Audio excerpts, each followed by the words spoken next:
ಸ್ನೇಹಿತರೆ, ಎಲ್ಲರಿಗೂ ಕೂಡ ಬೋಧನಾ ಅಕಾಡೆಮಿ ಯೂಟ್ಯೂಬ್ ಚಾನಲ್ಗೆ ಸ್ವಾಗತ. ಇವತ್ತಿನ ವಿಡಿಯೋದಲ್ಲಿ ನಾವು ಲಾಜಿಕಲ್ ರೀಸನಿಂಗ್, ಇದು ನೆಟ್ ಎಕ್ಸಾಮಲ್ಲಿ ಮಿನಿಮಮ್ 6 ಕ್ವಶನ್ಗಳನ್ನ ಕೇಳಲಾಗತ್ತೆ. ಅಂದರೆ 12 ಮಾರ್ಕ್ಸ್ ಸಿಗುವಂತಹ ಒಂದು ಯೂನಿಟ್ ಆಗಿರುತ್ತೆ. ಅದರಲ್ಲಿ ಇಂಡಿಯನ್ ಲಾಜಿಕ್ ಅನ್ನೋದು ಕೂಡ ಒಂದು ಸಬ್ ಯೂನಿಟ್ ಆಗಿದೆ. ಇಂಡಿಯನ್ ಲಾಜಿಕ್ ರೀಸೆಂಟಾಗಿ NTA UGC ನಡೆಸುವಂಥ ನೆಟ್ ಎಕ್ಸಾಮ್ ಸಿಲೆಬಸ್ಸಿಗೆ ಆ್ಯಡ್ ಮಾಡಿದ್ದಾರೆ. ಇಂಡಿಯನ್ ಲಾಜಿಕ್ ಸಂಬಂಧಪಟ್ಟಂಗೆ ಕನಿಷ್ಠ 2 ಪ್ರಶ್ನೆಗಳನ್ನು ನೆಟ್ ಎಕ್ಸಾಮಲ್ಲಿ ಕೇಳಲಾಗತ್ತೆ. ಇದು ರೀಸೆಂಟಾಗಿ ಆ್ಯಡ್ ಮಾಡಿದ್ದಾರೆ. ಕನಿಷ್ಠ 2 ಕ್ವಶನ್ಗಳಂತೂ ಬಂದೇ ಬರ್ತವೆ. ಸೊ 4 ಮಾರ್ಕ್ಸ್ ಬರುತ್ತೆ. ಇಂಡಿಯನ್ ಲಾಜಿಕ್ ಅಲ್ಲಿ ಯಾವ್ಯಾವ ಒಂದು ಸಿಲೆಬಸ್ಸನ್ನು ನಾವು ಕವರ್ ಮಾಡಬೇಕಾಗತ್ತೆ ಅಂದರೆ ಎಕ್ಸಾಮ್ ದೃಷ್ಟಿಯಿಂದ ಅಂದರೆ ಪ್ರಮಾಣಸ್ ಅತಿ ಮುಖ್ಯವಾದಂಥದ್ದು. ಪ್ರಮಾಣಸಲ್ಲಿ 6 ವಿಧಗಳಿದ್ದಾವೆ: ಪ್ರತ್ಯಕ್ಷ, ಅನುಮಾನ, ಉಪಮಾನ, ಶಬ್ದ, ಅರ್ಥಪತಿ, ಅನುಪಲಬ್ಧಿ. ಅದರ ಜೊತೆಗೆ ಸ್ಟ್ರಕ್ಚರ್ ಆ್ಯಂಡ್ ಕೈಂಡ್ಸ್ ಆಫ್ ಅನುಮಾನ ಅನ್ನೋದು ಕೂಡ ಬೇಕಾಗುತ್ತೆ. ಇಷ್ಟನ್ನು ನಾವು ಲರ್ನ್ ಮಾಡಿದ್ದೆ ಆದರೆ ನಮಗೆ ಕನಿಷ್ಠ 2 ಕ್ವಶನ್ಗಳಿಗೆ ನಾವು ಆರಾಮ್ಸೆ ಉತ್ತರಗಳನ್ನ ಕೊಡ್ತೀವಿ. 4 ಅಂಕಗಳನ್ನ ಪಡ್ಕೊಳ್ಳಿಕ್ಕೆ ತುಂಬ ಹೆಲ್ಪ್ ಆಗುತ್ತೆ. ಸ್ನೇಹಿತರೆ, ಯಾರೆಲ್ಲ ನೀವು ಇನ್ನೂ ನಮ್ಮ ಬೋಧನಾ ಅಕಾಡೆಮಿ ಯೂಟ್ಯೂಬ್ ಚಾನಲ್ಗೆ ಸಬ್ಸ್ಕ್ರೈಬ್ ಆಗಿಲ್ವೋ, ಈ ಕೂಡಲೇ ಸಬ್ಸ್ಕ್ರೈಬ್ ಆಗಿ, ಹಾಗೆ ಪಕ್ಕದಲ್ಲೇ ಕಾಣುವಂತಹ ಬೆಲ್ ಐಕಾನ್ ಕೂಡ ಪ್ರೆಸ್ ಮಾಡಿ.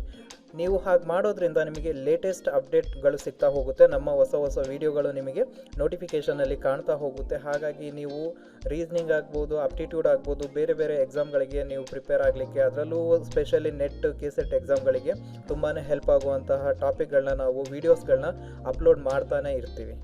ಹಾಗೆ ಈ ವಿಡಿಯೋಗಳ ಬಗ್ಗೆ ನಿಮಗೆ ಯಾವುದೇ ರೀತಿಯಿಂದ ಡೌಟ್ಸ್ ಏನಾದ್ರು ಇದ್ದರೆ, ಅಥವಾ ಏನಾದ್ರು ತಿಳ್ಕೊಬೇಕಂದ್ರೆ, ಅಥವಾ ಏನಾದ್ರು ಹೇಳಬೇಕು ಅನಿಸಿದರೆ ನೀವು ಕಾಮೆಂಟ್ ಬಾಕ್ಸಲ್ಲಿ ಹೋಗಿ ಕಾಮೆಂಟ್ ಕೂಡ ಮಾಡ್ಬೋದಾಗತ್ತೆ. ಸ್ನೇಹಿತರೆ, ಬನ್ನಿ ಈಗ ನಾವು ಇಂಡಿಯನ್ ಲಾಜಿಕಲ್ ರೀಸನಿಂಗಲ್ಲಿ ಇಂಡಿಯನ್ ಲಾಜಿಕ್ ಅನ್ನೋ ಒಂದು ಟಾಪಿಕನ್ನು ನೋಡ್ತಾ ಹೋಗೋಣ. ನಾವು ನಾಲೆಡ್ಜನ್ನ ಯಾವ ರೀತಿ ಗೇನ್ ಮಾಡಬೇಕಾಗತ್ತೆ, ಅದನ್ನು ಮೀನ್ಸ್ ಆಫ್ ನಾಲೆಡ್ಜ್ ಅಂತ ಕರಿತೀವಿ. ಇಂಡಿಯನ್ ಲಾಜಿಕ್ ಏನು ಹೇಳುತ್ತೆ, ಯಾಕೆ ಇದನ್ನು ಮಾಡಿದ್ದಾರೆ ಅನ್ನೋದನ್ನು ಕೂಡ ನಾವು ನೋಡ್ತಾ ಹೋಗೋಣ. ಅದಕ್ಕೂ ಮುಂಚೆ ಇಂಡಿಯನ್ ಲಾಜಿಕಲ್ಲಿ ಯಾವೆಲ್ಲ ಸಿಲೆಬಸ್ಸನ್ನು ಕವರ್ ಮಾಡಬೇಕಾಗತ್ತೆ ನಾವು ಅನ್ನೋದನ್ನು ನೋಡೋಣ. ಮೊದಲನೇದಾಗಿ ಪ್ರಮಾಣಸ್ ಅಂದರೆ ಇಂಡಿಯನ್ ಫಿಲಾಸಫಿಕಲ್ ಸ್ಕೂಲಲ್ಲಿ ನಾವು ವೇದಾಸಿಂದ ಕೆಟಗರೀಸ್ ಮಾಡಿದಂತಹ ನ್ಯಾಯ ಅಥವಾ ನ್ಯಾಯಶಾಸ್ತ್ರದಿಂದ ನಾವು ಪ್ರಮಾಣಸನ್ನು ತಗೋತೀವಿ. ಈ ಪ್ರಮಾಣಸ್ ಅಂದರೆ ನಾವು ಯಾವ ರೀತಿ ನಾಲೆಡ್ಜನ್ನು ಗೇನ್ ಮಾಡ್ತೀವಿ ಅದನ್ನು ನಾವು ಪ್ರಮಾಣಸ್ ಅಂತ ಕರಿತೀವಿ. ಸೊ ಪ್ರಮಾಣಸಲ್ಲಿ ಏನು ಬರ್ತವೆ? ಪ್ರತ್ಯಕ್ಷ ಅಂತ ಬರುತ್ತೆ. ಪ್ರತ್ಯಕ್ಷ ಅಂದರೆ ಪರ್ಸೆಪ್ಷನ್ನು, ಅನುಮಾನ ಇನ್ಫರೆನ್ಸು, ಉಪಮಾನ ಕಂಪ್ಯಾರಿಸನು, ಶಬ್ದ ವರ್ಬಲ್ ಟೆಸ್ಟಮನಿ, ಅರ್ಥಪತಿ ಇಂಪ್ಲಿಕೇಶನ್, ಮತ್ತು ಕೊನೆಯದಾಗಿ ಅನುಪಲಬ್ಧಿ ನಾನ್ ಅಪ್ರಿಹೆನ್ಷನ್ ಅಂತೇಳಿ ಬರುತ್ತೆ. ಅದರ ಜೊತೆಗೆ ಸ್ಟ್ರಕ್ಚರ್ ಆ್ಯಂಡ್ ಕೈಂಡ್ಸ್ ಆಫ್ ಅನುಮಾನ ಇನ್ಫರೆನ್ಸು, ಅದರಲ್ಲಿ ವ್ಯಾಪ್ತಿ ಇನ್ವೆರೇಬಲ್ ರಿಲೇಷನ್, ಮತ್ತು ಹೆತ್ವಭಾಸ ಅದು ಫಾಲಿಸಿಸ್ ಆಫ್ ಇನ್ಫರೆನ್ಸ್ ಅಂತೇಳಿ. ಇದು ಕೂಡ ನಾವು 2ನೇ ಪಾಯಿಂಟಲ್ಲಿ ಏನು ನೋಡ್ತೀವಿ ಅನುಮಾನದಲ್ಲಿ, ಅದರ ಒಂದು ಎಕ್ಸ್ಟೆಂಡೆಡ್ ಪೋರ್ಷನ್ ಅಂತಲೇ ನಾವು ಇದನ್ನು ಹೇಳ್ಕೊಬೋದಾಗತ್ತೆ. ಸೊ ಇವನ್ನ ಇನ್ ಡೀಟೇಲ್ ಆಗಿ ನೋಡ್ತಾ ಹೋಗೋಣ.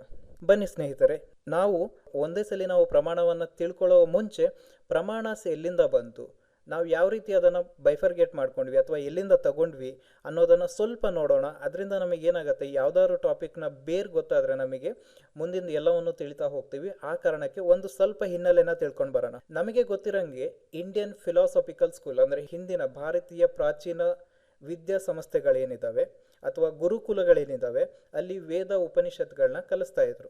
ಸೊ ಆ ವೇದಗಳ ಬೇಸಿಸ್ ಮೇಲೆ Indian philosophical school categorised on the basis of Vedas ಅನ್ನೋ ಬೇಸ್ ಮೇಲೆ 2 ಪೋರ್ಷನ್ ಆಗಿ ನಮಗೆ ಕೆಟಗರೈಸ್ ಮಾಡಿದ್ದಾರೆ.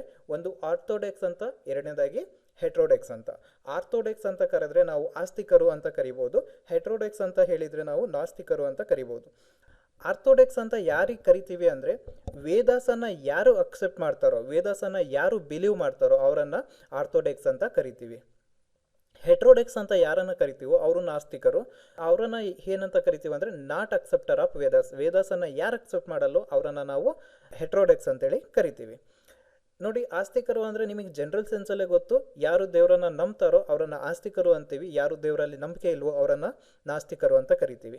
ಇಲ್ಲಿ ವೇದಾಸನ್ನು ಯಾರು ನಂಬ್ತಾರೋ ಅವರು ಆಸ್ತಿಕರು ಮೀನ್ಸ್ ಆರ್ಥೋಡಾಕ್ಸು, ಮತ್ತು ಯಾರು ನಂಬಲ್ವೋ ಅವರು ಹೆಟ್ರೋಡಾಕ್ಸು ನಾಸ್ತಿಕರು. ಸೊ ಆಸ್ತಿಕರಲ್ಲಿ 6 ವಿಧಗಳಿದ್ದಾವೆ. ಮೊದಲನೇದಾಗಿ ನ್ಯಾಯ, ಎರಡನೇದಾಗಿ ವೈಶೇಷಿಕ, ಮತ್ತು ಸಾಮಖ್ಯ, ಯೋಗ, ಪೂರ್ವಮೀಮಾಂಸ, ಉತ್ತರ ಮೀಮಾಂಸ. ಈ 6 ಕೆಟಗರೀಸ್ನ ನಾವು ಆರ್ಥೋಡಾಕ್ಸಲ್ಲಿ ಕಾಣ್ತೀವಿ. ನಾವು ಮೇಯ್ನಾಗಿ ಇದರಲ್ಲಿ ಪ್ರಮಾಣಸನ್ನು ಸ್ಟಡಿ ಮಾಡಬೇಕಾಗಿರೋದ್ರಿಂದ ನಾವು ಈ ಪ್ರಮಾಣಸನ್ನು ಎಲ್ಲಿಂದ ತಗೋತೀವಿ ಅಂದರೆ ವೈಶೇಷಿಕ ಮತ್ತು ನ್ಯಾಯ, ಈ 2 ಶಾಸ್ತ್ರಗಳಿಂದ ಪ್ರಮಾಣಸನ್ನು ನಾವು ಕಲೀಲಿಕ್ಕೆ ಸ್ಟಾರ್ಟ್ ಮಾಡ್ತೀವಿ. So next not acceptor of ವೇದಾಸಲ್ಲಿ ಮೆಟ್ರಲಿಸಮ್ ಇದೆ, ಜೈನಿಸಮ್ ಇದೆ ಮತ್ತು ಬುದ್ಧಿಸಮ್ ಇದೆ. ಸೊ ನಮ್ಮ ಸಿಲೆಬಸ್ಸಿಗೆ ತಕ್ಕಂತೆ ಇವುಗಳ ಬಗ್ಗೆ ನಮಗೆ ಜಾಸ್ತಿ ಕೇಳಲ್ಲ, ಅಥವಾ ನಮಗೆ ಮ್ಯಾಕ್ಸಿಮಮ್ ಬರೋದೇ ಪ್ರಮಾಣದಿಂದ. ಹಾಗಾಗಿ ಇದ್ರ ಬಗ್ಗೆ ನಾವು ಜಾಸ್ತಿ ಕಾನ್ಸಂಟ್ರೇಟ್ ಮಾಡೋದು ಬೇಡ.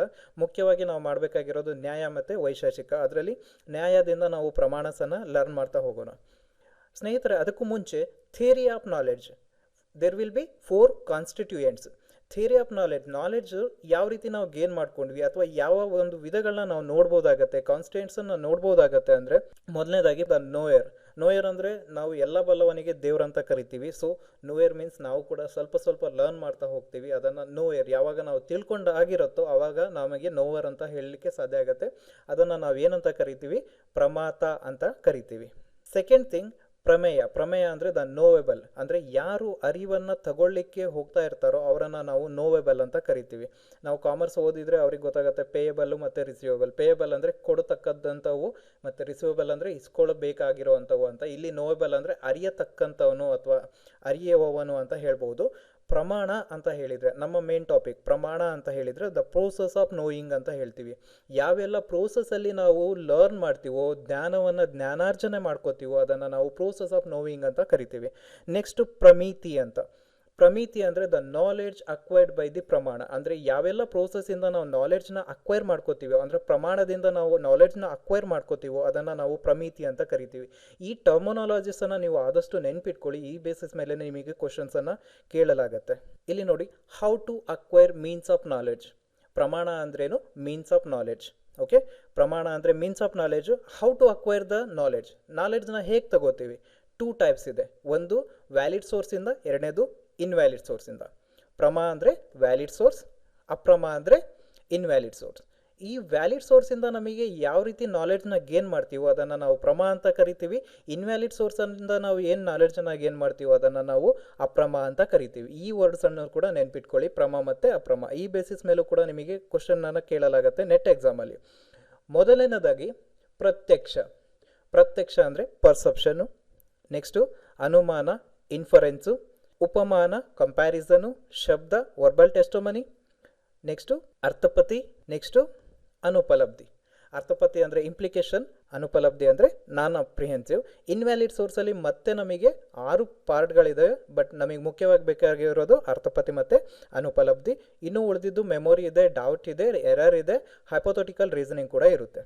ಓಕೆ, ಇಷ್ಟು ತಿಳ್ಕೊಂಡಿರಿ ಸ್ನೇಹಿತರೆ. ಈಗ ನಾವು ನಮ್ಮ ಮೆಮೊರೈಸೇಷನಿಗಾಗಿ ನಾವು ಕೆಲವೊಂದು ಟರ್ಮಿನಾಲಜೀಸನ್ನು ಇಲ್ಲಿ ತೋರಿಸ್ತಾ ಹೋಗಿದ್ದೀನಿ. ಸೊ ಇವನ್ನ ನೀವು ಲರ್ನ್ ಮಾಡ್ಕೊಳ್ಳೋದ್ರಿಂದ ನಿಮಗೆ ಎಕ್ಸಾಮಲ್ಲಿ ಕೆಲವೊಂದು ಕ್ವಶನಿಗೆ ನೀವು ಸರಿಯಾದ ಉತ್ತರವನ್ನು ಮಾಡಲಿಕ್ಕೆ ತುಂಬ ಹೆಲ್ಪ್ ಆಗುತ್ತೆ. ಹಾಗಾಗಿ ಈ ಟರ್ಮಿನಾಲಜೀಸನ್ನು ಮೆಮೊರೈಸ್ ಮಾಡ್ಕೊಳ್ಳಿ, ನೆನ್ಪಿಟ್ಕೊಳ್ಳಿ, ಇವು ತುಂಬ ಇಂಪಾರ್ಟೆಂಟು. ಮೊದಲನೇದಾಗಿ ಪ್ರಮಾಣ, the right means of knowledge ಅಂತ ಹೇಳ್ಬೋದು. ಅನುಮಾನ ಅಂದರೆ ಇನ್ಫರೆನ್ಸ್ ಅಂತ ಹೇಳ್ಬೋದು. ಅನುಮಾನ ಅಂದರೆ ನಿರ್ಣಯ ಅಂತ ಹೇಳ್ತೀವಿ, ಅಥವಾ ಅನುಮಾನ ಪಡೋದು ಅಂತಲೂ ಹೇಳ್ತೀವಿ. ಇನ್ಫರೆನ್ಸ್ ಅಂದರೆ ಎರಡು ಕೂಡ ಬರುತ್ತೆ, ನೆನ್ಪಿಟ್ಕೊಳ್ಳಿ. ಅಥವಾ ಡಿಕ್ಷನರಿ ನೋಡಿ ಪರವಾಗಿಲ್ಲ. ಅಗಮ ಅಥವಾ ಶಬ್ದ ಅಂತ ಹೇಳಿದರೆ ವರ್ಬಲ್ ಟೆಸ್ಟಮನಿ. ಕೆಲವೊಂದ್ಸಲಿ ಏನಾಗುತ್ತೆ ಎಕ್ಸಾಮ್ಸಲ್ಲಿ ಶಬ್ದ ಅಂತ ಕೇಳಿದೆ ಅಗಮ ಅಂತಲೂ ಕೇಳ್ಬೋದು. ಸೊ ಅದನ್ನು ನೆನ್ಪಿಟ್ಕೊಳ್ಳಿ. ವಿಷಯ, ಸ್ಕೋಪ್ ಆಫ್ ವ್ಯಾಲಿಡ್ ನಾಲೆಡ್ಜ್. ವ್ಯಾಪ್ತಿ, ಸಿಲೋಜಿಯಂ ಅಂದರೆ ತರ್ಕ ಅಂತಲೂ ಹೇಳ್ತೀವಿ. This is the inseparable connection between 2. ವ್ಯಾಪ್ತಿ ಯಾವಾಗಲೂ ಏನಾಗಿರುತ್ತೆ, ಸಾಧ್ಯ ಮತ್ತು ಪಕ್ಷ ಅಂತ. ಅದು ಮುಂದೆ ಬರುತ್ತೆ, ಹೇಳ್ತಾ ಹೋಗ್ತೀನಿ, ಆವಾಗ ನಮಗೆ ವ್ಯಾಪ್ತಿ ಬೇಕಾಗತ್ತೆ. ನೆಕ್ಸ್ಟು ಹೇತು means the reason divided as one perceptible and imperceptible ಅಂತ ಹೇಳ್ತೀವಿ. ಹೇತು is the main part which connect the ಸಾಧ್ಯ ಆ್ಯಂಡ್ ದ ಮೈನರ್ ಪಕ್ಷ. ಮತ್ತೆ ಪ್ರಮೇಯ ಅಂತ ಹೇಳ್ತೀವಿ. ಪ್ರಮೇಯ ಅಂದರೆ the objection of right knowledge ಅಂತ ಹೇಳ್ತೀವಿ. ಪ್ರಮೇಯ ಅಂತ ಹೇಳಿದರೆ the object of right knowledge ಅಂತ ಹೇಳ್ತೀವಿ. ಸಾಮ್ಯ ಅಂತ ಹೇಳಿದರೆ ಡೌಟ್ ಅಂತ ಹೇಳ್ತೀವಿ. ಮತ್ತೆ ಪ್ರಯೋಜನ ಅಂತ ಹೇಳಿದರೆ ಪರ್ಪೋಸ್ ಅಂತ ಹೇಳ್ಬೋದು. ದೃಷ್ಟಾಂತ ಅಂತ ಹೇಳಿದರೆ ಎಕ್ಸಾಂಪಲ್ ಅಂತ ಹೇಳ್ಬೋದು. ಯಾರಾದರೂ ಪೌರಾಣಿಕ ಸಿನಿಮಾಗಳನ್ನ ನೋಡಿದರೆ ಕನ್ನಡದಲ್ಲಿ ಇವು ಎಲ್ಲ ಪದಗಳಿಗೆ ಅರ್ಥ ಸಿಗ್ತಾ ಹೋಗುತ್ತೆ ನಮಗೆ. ದೃಷ್ಟಾಂತ ಅಂತ ಹೇಳಿದರೆ ಎಕ್ಸಾಂಪಲು, ಸಿದ್ಧಾಂತ ಹೇಳಿದರೆ ಟೆನೆಟ್. ನೋಡಿ ಸ್ನೇಹಿತರೆ, ಕನ್ನಡದಲ್ಲಿ ಯಾರೆಲ್ಲ ಕಲಿತಾ ಹೋಗ್ತಿದ್ದೀರೋ ಅಥವಾ ನಾಲೆಡ್ಜ್ ಇದೆನೋ ಅವರಿಗೆ ಈ ಪದಗಳೆಲ್ಲ ತುಂಬಾ ಕ್ಲಿಷ್ಟಕರ ಅಂತ ಅನ್ಸಲ್ಲ. ನಾವೆಲ್ಲೋ ಕೇಳಿದ್ದೀವಿ ಅನ್ನೋ ಪದಗಳೇ ಇದ್ದಾವೆ. ಸಿದ್ಧ ಅಂತ ಹೇಳಿದರೆ ಟೆನೆಟು, ಅವಯವ ಅಂತ ಹೇಳಿದರೆ ಮೆಂಬರ್ಸ್ ಅಂತ ಹೇಳಿದರೆ ಒಂದು ಫ್ಯಾಮಿಲಿಯಲ್ಲಿರೋ ಮೆಂಬರ್ಸು, ಅಥವಾ ಒಂದು ಯಾವುದಾದ್ರು ಇಂಪಾರ್ಟೆಂಟ್ ಟಾಪಿಕ್ ತೊಗೊಂಡ್ರೆ ಇಂಪಾರ್ಟೆಂಟ್ ಪಾಯಿಂಟ್ಸ್ ಯಾವ ಅಂತ ಹೇಳೋದನ್ನು ಕೂಡ ನಾವು ಅವಯವ ಅಂತಲೇ ಹೇಳ್ತೀವಿ, ಅಥವಾ ಅವಯವ ಲೆಕ್ಕ ಅಂತಲೂ ಹೇಳ್ತೀವಿ. ತರ್ಕ ಅಂದರೆ ಕಂಪ್ಯೂಟೇಷನ್ ಅಂತ ಹೇಳ್ಬೋದು. ನಿರ್ಣಯ ಅಂತ ಹೇಳಿದರೆ ಅಸರ್ಟೈನ್ಮೆಂಟ್ ಅಂತ ಹೇಳ್ಬೋದು. ವಾದ ಅಂತ ಹೇಳಿದರೆ ಡಿಸ್ಕಷನು. ಆಮೇಲೆ ಜಲ್ಪ ಅಂತ ಹೇಳಿದರೆ ವಾಂಗ್ಲಿಂಗ್ ಅಂತ ಹೇಳ್ತೀವಿ. ರಾಂಗ್ಲಿಂಗ್ ಅಂತ ಹೇಳಿದರೆ ವ್ಯಾಜ್ಯ ಅಂತ ಅರ್ಥ ಆಗುತ್ತೆ. ವಿತಂಡ ಅಂದರೆ ಕೆವಿಲ್ ಅಂತ ಹೇಳ್ತೀವಿ, ಮೀನ್ಸ್ ದೂರು ಅಂತ ಆಗುತ್ತೆ. ಹೇತೋಭಾಸ ಅಂದರೆ ಪಾಲಿಸಿ ಅಂತ ಆಗುತ್ತೆ. ಪಾಲಿಸಿ ಅಂತ ಹೇಳಿದರೆ ಎ ಮಿಸ್ಟೇಕನ್ ಬಿಲೀಫ್ ಅಂತ ಹೇಳ್ಬೋದು. ಎ ಮಿಸ್ಟೇಕನ್ ಬಿಲೀಫ್ ಅಂತ. ಓಕೆ, ಇದನ್ನು ಕೂಡ ನಾನು ಮುಂದೆ ಹೇಳ್ತಾ ಹೋಗ್ತೀನಿ ಮೇನ್ ಟಾಪಿಕ್ ಆಗಿ. ನೆಕ್ಸ್ಟ್ ಚಾಲ, ಕ್ವಿಬಲ್ ಅಂತ ಹೇಳ್ತೀವಿ, ಅಂದರೆ ಕೊಂಕು ನುಡಿಯೋದು ಅಂತ. ಜಾತಿ, ಅನಲಾಗ್ ಅಂತ ಹೇಳ್ತೀವಿ. ಮತ್ತು ನಾವು ಬೇರೆ ಬೇರೆ ಸಿಗ್ನಲ್ಸಲ್ಲಿ ನಾವೇನಾದರೂ ತೋರಿಸ್ತೀವಿ ಅಥವಾ ಹೇಳ್ತಾ ಹೋಗ್ತೀವಿ, ಅದು ಕೂಡ ಒಂದು ಕಮ್ಯುನಿಕೇಷನ್ ವೇ ಆಗುತ್ತೆ, ಅದು ಕೂಡ ಒಂದು ರಿಪ್ರೆಸೆಂಟ್ ಮಾಡುತ್ತೆ, ಅದನ್ನು ನಾವು ಅನಲಾಗ್ ಅಂತ ಹೇಳ್ತೀವಿ. ನಿಗ್ರಹ ಸ್ಥಾನ ಅಂತ ಹೇಳ್ತೀವಿ, ದ ಪಾಯಿಂಟ್ ಆಫ್ ಡಿಫೀಟ್ ಅಂತ ಹೇಳ್ಬೋದು ಅದನ್ನು. ಅಪೋಹ ಅಂತ ಹೇಳಿದರೆ ನೆಗೇಷನ್ ಅಂತ ಹೇಳ್ಬೋದು ನಾವು. An entity is defined as being negation of it's opposites ಅಂತ. ನೆಗೇಷನ್ ಅಂದರೆ ನಿರಾಕರಣೆ ಅಂತ ಅರ್ಥ ಬರುತ್ತೆ. ಸ್ನೇಹಿತರೆ, ಈಗ ನಾವು ಮುಖ್ಯವಾಗಿ ನಮ್ಮ ಪ್ರಮಾಣ ಅನ್ನೋ ಟಾಪಿಕ್ಕಿಗೆ ಹೋಗೋಣ. The means of knowledge. ಇಷ್ಟು ನೆನಪಿಟ್ಕೊಳ್ಳಿ, ಪ್ರಮಾಣ ಅಂದ ಕೂಡಲೇ ನಿಮ್ಮ ತಲೆಗೆ ಬರಬೇಕು ದ ಮೀನ್ಸ್ ಆಫ್ ನಾಲೆಡ್ಜ್. ಪ್ರಮಾಣ, it derived from Sanskrit root ಪ್ರಮಾ ಮೀನ್ಸ್ ದ ಟ್ರೂ ನಾಲೆಡ್ಜ್. ಪ್ರಮಾ ಅಂತ ಹೇಳಿದರೆ ಯಾವುದು ಅಂತ ಕೇಳ್ಬೋದು. ಕೆಲವೊಂದ್ಸಲಿ ಮ್ಯಾಚ್ ದ ಫಾಲೋಯಿಂಗ್ ಎಲ್ಲೂ ಕೂಡ ಇದನ್ನು ಕೇಳ್ತಾ ಹೋಗ್ತಾರೆ. ಪ್ರಮಾ means the true knowledge. Right knowledge ಅನ್ಬೋದು, ಟ್ರೂ ನಾಲೆಡ್ಜ್ ಕೂಡ ಅನ್ಬೋದು. ಪ್ರಮಾಣ is a Sanskrit word which means measure. The concept of ಪ್ರಮಾಣ which literally means proof means knowledge. ಅಂದರೆ ನಾವು ಪ್ರಮಾಣ ಅಂತ ಹೇಳಿದರೆ ಯಾವುದೇ ಒಂದು ನಾಲೆಡ್ಜನ್ನು, ಯಾವುದೇ ಒಂದು ಸೋರ್ಸ್ ಆಫ್ ನಾಲೆಡ್ಜನ್ನು ನಾವು ಕಲಿತಾಗ ವಿತ್ ಪ್ರೂಫನ್ನೇ ಕಲಿತೀವಿ. ಯಾಕೆ ಅದನ್ನು ಹೀಗೆ ಹೇಳಬೇಕು, ಯಾಕೆ ಅದನ್ನು ನಾವು ಒಂದು ಹುಲಿನೇ ಅಂತೀವಿ, ಯಾಕೆ ಅದನ್ನು ಕತ್ತೆ ಅನ್ನೋಕ್ಕಾಗಲ್ಲ ಅಂತೇಳಿ. ಬಿಕಾಸ್ ವಿತ್ ದ ಪ್ರೂಫ್ ಅಥವಾ ವಿತ್ ದ ನೇಚರ್ ನಾವೇನು ಕಲ್ತಿರ್ತೀವಿ ಅದನ್ನು ನಾವು ಪ್ರಮಾಣ ಅಂತ ಹೇಳ್ತೀವಿ, ದ ಮೀನ್ಸ್ ಆಫ್ ನಾಲೆಡ್ಜ್ ಅಂತ ಹೇಳ್ತೀವಿ. ನೆಕ್ಸ್ಟ್, ದ ಸ್ಟಡಿ ಆಫ್ ಪ್ರಮಾಣ ಈಸ್ ಕಾಲ್ಡ್ ನ್ಯಾಯ. ಇದು ಕೂಡ ನೆನ್ಪಿಟ್ಕೊಳ್ಳಿ ಸ್ನೇಹಿತರೆ, ಈ ವರ್ಡ್ ಕೂಡ ಕೇಳ್ತಾರೆ. The study of ಪ್ರಮಾಣಸ್ is called ನ್ಯಾಯ. ಅಂದರೆ ಒಂದು ಪ್ರಮಾಣಸ್ನ ನಾವು ಸ್ಟಡಿ ಮಾಡೋದಕ್ಕೆ ನ್ಯಾಯ ಅಂತ ಕರಿತೀವಿ. ನ್ಯಾಯಶಾಸ್ತ್ರದ ಒಂದು ಭಾಗನೇ ಆಗಿರುತ್ತೆ. It is a very critical for understanding loss of India's logic and philosophy of knowledge. ಇದು ತುಂಬ ಡಿಫಿಕಲ್ಟ್, ನಿಜವಾಗ್ಲೂ ಇದು ಡಿಫಿಕಲ್ಟೇ. ಬಟ್ ನೀವು ಕಲಿತಾ ಹೋದಂಗೆಲ್ಲ ಯಾವುದು ಕೂಡ ಡಿಫಿಕಲ್ಟ್ ಅಲ್ಲ, ಕಲಿಬೋದು. ವರ್ಡ್ಸನ್ನು ಸ್ವಲ್ಪ ನೆನ್ಪಿಟ್ಕೊಂಡ್ರೆ ನಿಮಗೆ ಈಸಿ ಆಗುತ್ತೆ. As per the Vedas philosophy, pramanas are 6 in numbers, therefore there is a valid means of knowledge available to us. Indian philosophical ಸ್ಕೂಲಲ್ಲಿ ನಾವೇನು ಪ್ರಮಾಣಸನ್ನು ತಗೊಂಡ್ವಿ, ಆ ಪ್ರಮಾಣಸಲ್ಲಿ 6 ಕೆಟಗರೀಸ್ನ ನೋಡ್ತೀವಿ. ಆ 6 ವಿಧಗಳಿಂದ ನಾವು ಏನೆಲ್ಲ ಸೋರ್ಸಸನ್ನು ತಗೊಂಡು, ಅಂದರೆ 6 ರೀತಿಯಿಂದ ಯಾವ ರೀತಿ ಎಲ್ಲ ಕಲ್ತಿರ್ತೀವೋ ಅದರಿಂದ ನಮಗೆ ಒಂದು ಉತ್ತಮವಾದ ನಾಲೆಡ್ಜನ್ನು ಗೇನ್ ಮಾಡಲಿಕ್ಕೆ ಸಾಧ್ಯ ಆಗಿದೆ. ಸೊ ಮೇನ್ ಟಾಪಿಕ್ಕಿಗೆ ಬರೋಣ. ಪ್ರಮಾಣ ಅಂದರೆ means of knowledge. Means of knowledge ಯಾವ ರೀತಿ ಸಿಗುತ್ತೆ ಅಂದರೆ 2 ಸೋರ್ಸಸಲ್ಲಿ ಸಿಗುತ್ತೆ. ಫಸ್ಟ್ ಒನ್ ಯಾವುದು? Valid source of knowledge. First one valid source of knowledge. Second one invalid source of knowledge. ಪ್ರಮಾಣ ಅಂದರೆ ಮೀನ್ಸ್ ಆಫ್ ನಾಲೆಡ್ಜ್, ಅಂದರೆ ಜ್ಞಾನಾರ್ಜನೆ ಯಾವ ರೀತಿ ಮಾಡ್ಕೋತೀವಿ. ಒಂದು ವ್ಯಾಲಿಡ್ ಸೋರ್ಸ್ ಆಫ್ ನಾಲೆಡ್ಜು, ಎರಡನೇದು invalid source of knowledge. Valid source of ನಾಲೆಡ್ಜಲ್ಲಿ 4 ಕೆಟಗರೀಸ್ ಇದೆ. ಒಂದು ಪ್ರತ್ಯಕ್ಷ ಮೀನ್ಸ್ ಪರ್ಸೆಪ್ಷನ್, ಎರಡನೇದು ಅನುಮಾನ ಇನ್ಫರೆನ್ಸ್, ಮೂರನೇದು ಉಪಮಾನ ಕಂಪ್ಯಾರಿಸನ್, ನಾಲ್ಕನೇದು ಶಬ್ದ ವರ್ಬಲ್ ಟೆಸ್ಟೋಮನಿ, ಐದನೇದು ಅರ್ಥಪತಿ ಇಂಪ್ಲಿಕೇಶನ್, ಅನುಪಲಬ್ಧಿ ನಾನ್ ಕಾಂಪ್ರಿಹೆನ್ಸಿವ್. 6 ಕೆಟಗರಿಯನ್ನು ನೆನ್ಪಿಟ್ಕೊಳ್ಳಿ. ಆಮೇಲೆ ಮುಖ್ಯವಾಗಿ ನೀವು ವ್ಯಾಲಿಡ್ ಸೋರ್ಸ್ ಯಾವುದು ಅಂತ ಕೇಳಿದರೆ ಪ್ರತ್ಯಕ್ಷ, ಅನುಮಾನ, ಉಪಮಾನ, ಶಬ್ದ, ಈ 4 ನೆನ್ಪಿಟ್ಕೊಳ್ಳಿ. ಇನ್ವ್ಯಾಲಿಡ್ ಸೋರ್ಸ್ ಅಂತ ಕೇಳಿದರೆ ನೀವು 2 ನೆನ್ಪಿಟ್ಕೊಳ್ಳಿ, ಅರ್ಥಪತಿ ಮತ್ತು ಅನುಪಲಬ್ಧಿ. ಬನ್ನಿ ಸ್ನೇಹಿತರೆ, ನೆಕ್ಸ್ಟ್ ಪ್ರತ್ಯಕ್ಷ ಮೀನ್ಸ್ ಪರ್ಸೆಪ್ಷನ್. ಇದು ತುಂಬ ಈಸಿಯೆಸ್ಟ್ ಇದೆ. ಪ್ರತ್ಯಕ್ಷ means the knowledge gain through perception. Perception takes place with the help of sensory organs. It can be direct as well as the indirect. ಇಲ್ಲಿ ಪ್ರತ್ಯಕ್ಷ ಅಂದರೆ ಪರ್ಸೆಪ್ಷನ್. ಪ್ರತ್ಯಕ್ಷ means the knowledge gain through perception. Perception takes place with the help of sensory organs ಅಂತ ಹೇಳಿದ್ದಾರೆ. Sensory organs ಅಂದರೆ ಯಾವ್ಯಾವು friends? Sensory organs ಅಂದರೆ ಕಣ್ಣು, ಕಿವಿ, ಮೂಗು, ನಾಲ್ಗೆ ಮತ್ತು ನಮ್ಮ ಸ್ಕಿನ್. ಯಾರಾದರೂ ಹಿಂಗೆ ಟಚ್ ಮಾಡಿದರೆ, ಯಾರೋ ಟಚ್ ಮಾಡಿದ್ರು, ಎಲ್ಲೋ ತಾಕ್ತು ಅಂತ ಹೇಳ್ತೀವಿ, ಸ್ಕಿನ್ ಕೂಡ. ಸೊ ಏನು ನಮ್ಮ ಸೆನ್ಸರಿ ಆರ್ಗನ್ಸ್ ಇದ್ದಾವೆ ಅದನ್ನು ನಾವು ಆ ಮೂಲಕ ಏನನ್ನು ಕಲಿತೀವಿ ಅದನ್ನು ಪರ್ಸೆಪ್ಷನ್ ಅಥವಾ ಪ್ರತ್ಯಕ್ಷ ಅಂತ ಹೇಳ್ತೀವಿ. ಅದರಲ್ಲಿ 2 ಟೈಪ್ ಇದೆ, ಒಂದು ಡೈರೆಕ್ಟ್ ವೇ ಮತ್ತು ಇಂಡೈರೆಕ್ಟ್ ವೇ. ಡೈರೆಕ್ಟ್ ವೇ ಅಂತ ಏನು ಹೇಳ್ತೀವಿ? ಡೈರೆಕ್ಟಾಗಿ ನಾವು ನೋಡಿ, ಡೈರೆಕ್ಟಾಗಿ ನಾವು ಟಚ್ ಮಾಡಿ, ಡೈರೆಕ್ಟ್ ನಾವು ಟೇಸ್ಟ್ ನೋಡಿ, ಡೈರೆಕ್ಟಾಗಿ ನಾವು ಸ್ಮೆಲ್ ನೋಡಿ, ಡೈರೆಕ್ಟಾಗಿ ಕೇಳಿ ತಿಳ್ಕೊಳ್ಳೋವಂಥದ್ದು ನಮಗೆ ಪ್ರತ್ಯಕ್ಷ ಅಂತ ಹೇಳ್ತೀವಿ. Means the direct way of gaining knowledge ಅಂತ ಹೇಳ್ಬೋದು. ಇಂಡೈರೆಕ್ಟ್ ಅಂದರೆ ನಾವು ಯಾವುದನ್ನು ಒಂದ್ಸಲಿ ನೋಡಿರ್ತೀವಿ, ಸೊ ಇನ್ನೊಂದ್ಸಲಿ ಅದೇ ಥರದ ವಸ್ತು ಕಂಡಾಗ ನಾವು ಅದಕ್ಕೆ ಹೋಲಿಕೆ ಮಾಡೋ ಅದೇ ರೀತಿಯಲ್ಲಿ ಇದು ಇದೆ ಅಂತೇಳಿ ಒಂದೇ ಸಲ ನಮಗೇನು ಮನಸ್ಸಲ್ಲಿ ಬಂದುಬಿಡುತ್ತೋ ಅದನ್ನು ಇಂಡೈರೆಕ್ಟ್ ವೇ ಆಫ್ ಲರ್ನಿಂಗ್ ಅಥವಾ ಗೇನಿಂಗ್ ನಾಲೆಡ್ಜ್ ಅಂತ ಹೇಳ್ತೀವಿ ಪರ್ಸೆಪ್ಷನಲ್ಲಿ. Gautam defines perception has non erroneous cognition which is produced by the contact of the sense organs with object with the is not associated with a name and which is well defined. ನೋಡಿ, ಪರ್ಸೆಪ್ಷನಲ್ಲಿ ಗೌತಮ್ ಅವರು ಡೆಫೈನ್ ಮಾಡಿದ್ದಾರೆ, ನಾನ್ erroneous ಅಂತ ಹೇಳಿದ್ದಾರೆ. ಅಂದರೆ ಯಾವುದೇ ರೀತಿಯಿಂದ ತಪ್ಪಿರಲ್ಲ ಅಥವಾ ಅದನ್ನು ನಾವು ಊಹೆ ಮಾಡಿಕೊಂಡು ಕಲಿಯುವಂಥದ್ದಲ್ಲ. ಅಂದರೆ ದ ಎಕ್ಸಾಕ್ಟ್ ಮೀನಿಂಗನ್ನು ಅಥವಾ ದ ಎಕ್ಸಾಕ್ಟ್ ಥಿಂಗನ್ನು ಏನು ಮಾಡ್ತೀವಿ ನಾವು ಕಲಿಯೋದಂಥದ್ದನ್ನ ನಾವು ಏನು ಪ್ರತ್ಯಕ್ಷ ಅಂತ ಹೇಳ್ತೀವಿ ಅಂತ ಹೇಳ್ತಿದ್ದಾರೆ. ಓಕೆನಾ. ಅಂದರೆ ನಾವು ಟಚ್ ಮಾಡಿದರೆ ರಿಯಲ್ ಥಿಂಗ್ ಏನಿದೆ ಗೊತ್ತಾಗುತ್ತೆ, ಹಾಟ್ ಇದೆನಾ ಕೂಲ್ ಇದೆನಾ ನಾವು ಟಚ್ ಮಾಡಿದರೆ ಗೊತ್ತಾಗುತ್ತೆ ನಮಗೆ. ಓಕೆನಾ, ಯಾವುದಾದ್ರೂ ಒಂದು ಥಿಂಗನ್ನು ನಾವು ನೋಡಿದರೆ ಇದು ಹೀಗೆ ಮಾಡ್ತಿದೆ, ಅದರ ಹೆಸರು ನಮಗೆ ಗೊತ್ತಿಲ್ಲದೆ ಇರ್ಬೋದು, ಬಟ್ ಅದು ಏನು ಆ್ಯಕ್ಟ್ ಮಾಡ್ತಿದೆ, ಯಾವ ರೀತಿ ಇದೆ ಅಂತ ಹೇಳ್ಬೋದು. ಸೊ ಏನು ದ ಎಕ್ಸಾಕ್ಟ್ ನಾಲೆಡ್ಜ್ ತಗೋತೀವೋ ಅದನ್ನು ನಾವು ಪ್ರತ್ಯಕ್ಷದಲ್ಲಿ ನೋಡ್ಬೋದಾಗತ್ತೆ. ಫಾರ್ ಮೆಮೊರೈಸೇಷನ್ 4 ಪಾಯಿಂಟ್ಸ್ ಇದೆ. It is the first valid source of knowledge. ಪ್ರತ್ಯಕ್ಷ ಅನ್ನೋದು first valid source of knowledge. Any knowledge received through our sense is a valid source of knowledge. ಯಾವುದಾದ್ರೂ ಸೆನ್ಸಿಂದ ನಾವು ನಾಲೆಡ್ಜನ್ನು ತಗೊಂಡ್ರೆ ಅದನ್ನು ಕೂಡ ನಾವು ಪರ್ಸೆಪ್ಷನ್ ಅಂತ ಹೇಳ್ತೀವಿ ಅಥವಾ ಪ್ರತ್ಯಕ್ಷ ನಾಲೆಡ್ಜ್ ಅಂತ ಹೇಳ್ತೀವಿ, ಅಂದರೆ ಪ್ರತ್ಯಕ್ಷದಿಂದ ಬಂದಿದ್ದು ಅಂತ. ನೆಕ್ಸ್ಟ್ ಮೂರನೇದು the most fastest and the direct way to receive the information. ಅಂದರೆ ಇದು ಮೋಸ್ಟ್ ಫಾಸ್ಟೆಸ್ಟ್ ಇರುತ್ತೆ ಮತ್ತು ಡೈರೆಕ್ಟಾಗಿ ಸಿಗುವಂಥ ನಾಲೆಡ್ಜ್ ಆಗಿರುತ್ತೆ. ಇದಕ್ಕೊಂದು ಅಪವಾದ ಅನ್ನಂಗೇನಿದೆ, we can perceived only what is exposure to our senses, hence it is incomplete knowledge. ನಾವು ಏನು ಪರ್ಸೀವ್ ಮಾಡಿರ್ತೀವಿ ಅದ್ರ ಬೇಸ್ ಮೇಲೆ ನಾವು ತಿಳ್ಕೊತೀವಿ ಹೊರತು ಎಕ್ಸಾಕ್ಟ್ ಏನಿದೆ ಅನ್ನೋದು ಇನ್ಡೆಪ್ತ್ ನಾವು ತಿಳ್ಕೊಳ್ಳೋಕ್ಕಾಗಲ್ಲ. ಅದನ್ನು ಮತ್ತೆ ಬೇರೆ ಬೇರೆ ಥರ ಎಲ್ಲ ರೀತಿಯಿಂದ ಅದನ್ನು ಟೆಸ್ಟ್ ಮಾಡಿದಾಗ ಅಥವಾ ಅದ್ರ ಬಗ್ಗೆ ನಾವು ಇನ್ಡೆಪ್ತಾಗಿ ಹೋದಾಗ ಮಾತ್ರ ಅದ್ರ ಗೊತ್ತಾಗತ್ತೆ. ಸೊ ನಾವು ಟಚ್ ಮಾಡಿದ ಕೂಡಲೇ ಮೇಲ್ಮೇಲೆ ಗೊತ್ತಾಗತ್ತೆ ಅನ್ನೋದು ಮಾತ್ರ ಈ ಪಾಯಿಂಟಲ್ಲಿ ನಾವು ನೋಡ್ಬೋದಾಗತ್ತೆ. ದೇರ್ ಆರ್ 2 ಸ್ಟೇಜಸ್ ಇನ್ ಪ್ರತ್ಯಕ್ಷ. ಪ್ರತ್ಯಕ್ಷದಲ್ಲಿ 2 ಸ್ಟೇಜಸ್ ಇದೆ. ಒಂದು ನಿರ್ವಿಕಲ್ಪ. ನಿರ್ವಿಕಲ್ಪ means indeterminate. First stage of perception direct perception. First stage of perception ಅಥವಾ direct perception is the cognition of the sense object by our senses organs alone. First ಸ್ಟೇಜಲ್ಲಿ ಏನು ಮಾಡ್ತೀವಿ ಅಂದರೆ ನಾವು ಸೆನ್ಸಸ್ ನಮ್ಮ ಆರ್ಗನ್ಸಿಂದ ಏನು ಮಾಡ್ತೀವಿ, ನಮಗೆ ಏನು ಸೆನ್ಸಸ್ ಸಿಗುತ್ತೋ ಅದರಿಂದ ನಾವು ತಗೊಳ್ಳೋವಂತಹ ಒಂದು ನಾಲೆಡ್ಜ್ ಆಗಿರುತ್ತೆ. ಎಕ್ಸಾಂಪಲ್ ಸ್ಮೆಲ್, ಮಣ್ಣಿನ ಸ್ಮೆಲ್ ಇದು ಫ್ರೂಟಿನ ಸ್ಮೆಲ್ ಅನ್ನೋದು ನಮಗೆ ಗೊತ್ತಾಗುತ್ತೆ. ಟಚ್, ಒಂದು ಸ್ಕಿನ್ನನ್ನು ಟಚ್ ಮಾಡಿದಾಗ ಸಾಫ್ಟ ಹಾರ್ಡ ಬೇರೆ ಥರ ಅನ್ನೋದು ಗೊತ್ತಾಗುತ್ತೆ ಏನೋ ಮುಟ್ಟಿದಾಗ. ನೆಕ್ಸ್ಟು ಫೋಮು, ಐಸಸ್, ಯಾವುದಾದ್ರು ದೃಶ್ಯ ನೋಡಿದಾಗ ನಮಗೆ ಏನು ಕಣ್ಣಿಗೆ ಬೀಳುತ್ತೋ ಅದು ಯಾವ ರೀತಿ ಇದೆ ಆಕಾರ ಎಲ್ಲ ನೋಡ್ತೀವಲ್ಲ ಅದನ್ನು ಫೋಮ್, ಐಸಸ್ಸು. ನೆಕ್ಸ್ಟ್ ಸೌಂಡ್, ಇಯರ್ಸು, ಕಿವಿಯಿಂದ ನಾವು ಏನು ಕೇಳ್ತೀವೋ ಮೆಲೋಡಿ ಸಾಂಗ್ಸು, ಪಾಪ್ ಸಾಂಗ್ಸು, ಕರ್ಕಶ ಧ್ವನಿನೂ ಅದನ್ನು ರೆಕಗ್ನೈಸ್ ಮಾಡ್ತೀವಿ.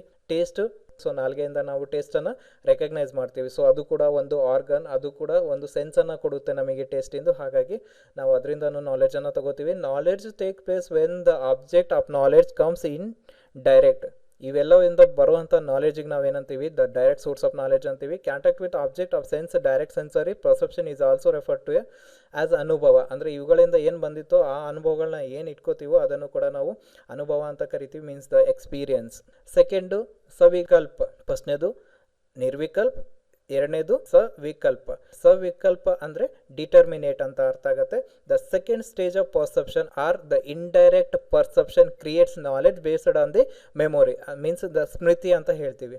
ನೆನಪು ಅಥವಾ ನಾವು ಮೆಮೊರಿಯಲ್ಲಿ ಏನಾದರೂ ಸ್ಟೋರ್ ಮಾಡಿ ಇಟ್ಕೋತೀವಲ್ಲ ಅದು. Once we have knows what on apple looks like, this gets feed into our memory, our stock knowledge. In latest instances, whenever we see any red colored and round shaped true fruit, our previous memory directs us to categorize them as apples.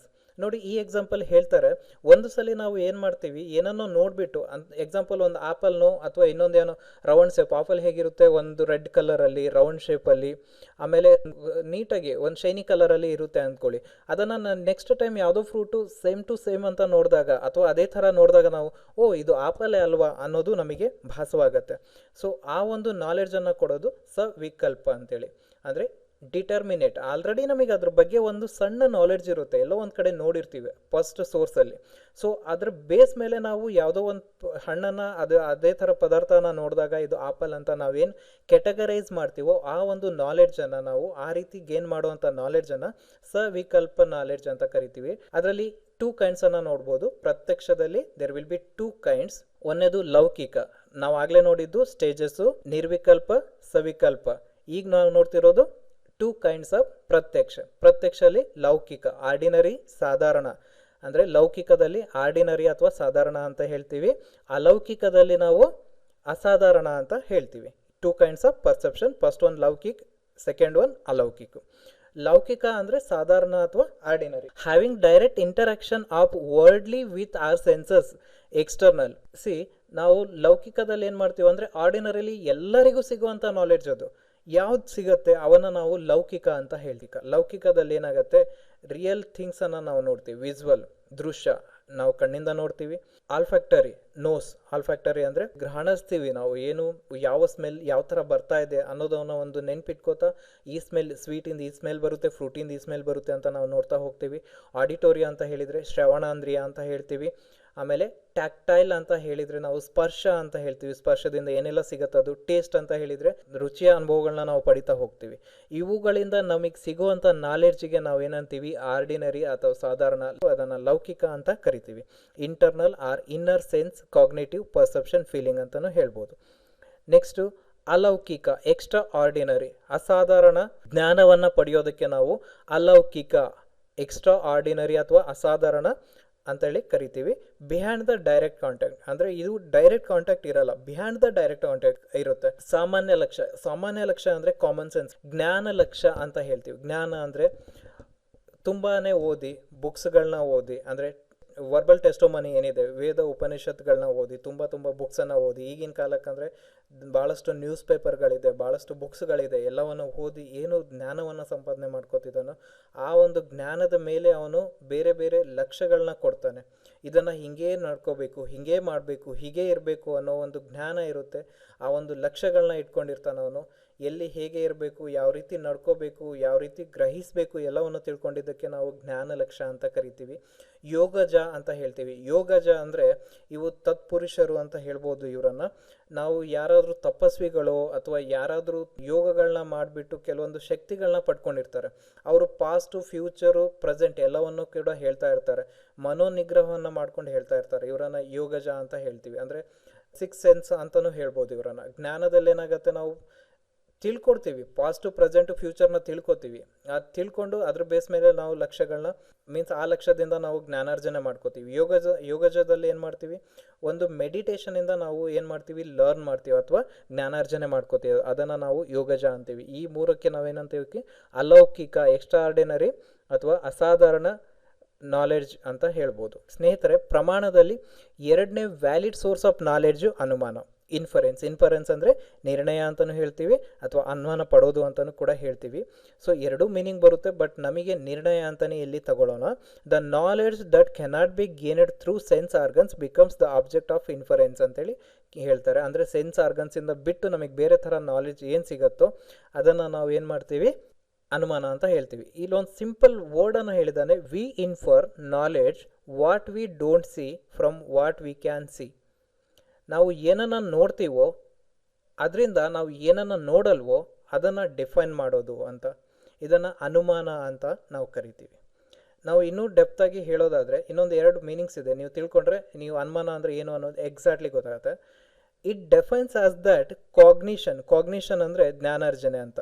Gaining knowledge ಅಥವಾ ಲರ್ನಡ್ ಥಿಂಗ್ಸನ್ನು ನಾವು cognition ಅಂತ ಕರಿತೀವಿ.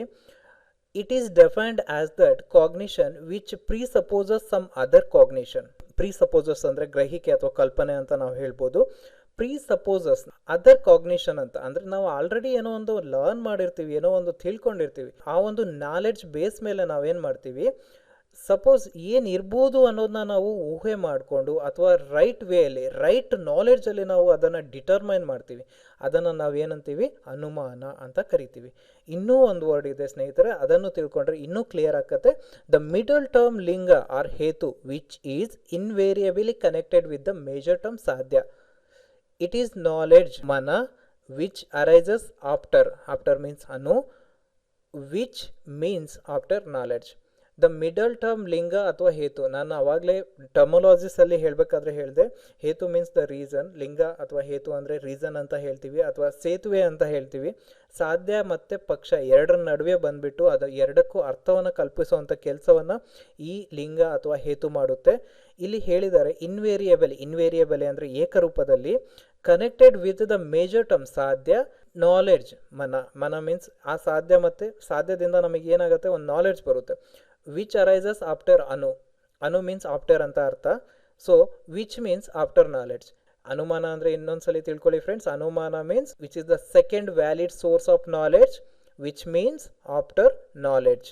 ನಾವು ಒಂದು ಸಲ ಯಾವುದಾದ್ರೂ ಜ್ಞಾನಾರ್ಜನೆ ಆಗಿ ಅದೇ ಥರದ್ದು ಇನ್ನೊಂದು ಇನ್ಸಿಡೆಂಟ್ ನಡೆದಾಗ ನಾವು ಈ ಇನ್ಸಿಡೆಂಟ್ ಇದಕ್ಕೆ ನಡೆದಿದ್ದು, ಸೊ ಇದೇ ನಡೀತಿದೆ ಅಂತ ನಾವು ಏನು ಅಸಂಪ್ಷನಲ್ಲಿ ರೈಟ್ ವೇಯಲ್ಲಿ ನಾಲೆಡ್ಜನ್ನು ನಾವು ಎಕ್ಸಿಬಿಟ್ ಮಾಡ್ತೀವೋ ಅದನ್ನು ನಾವು ಏನಂತ ಕರಿತೀವಿ, ಅನುಮಾನ ಅಂತ ಕರಿತೀವಿ.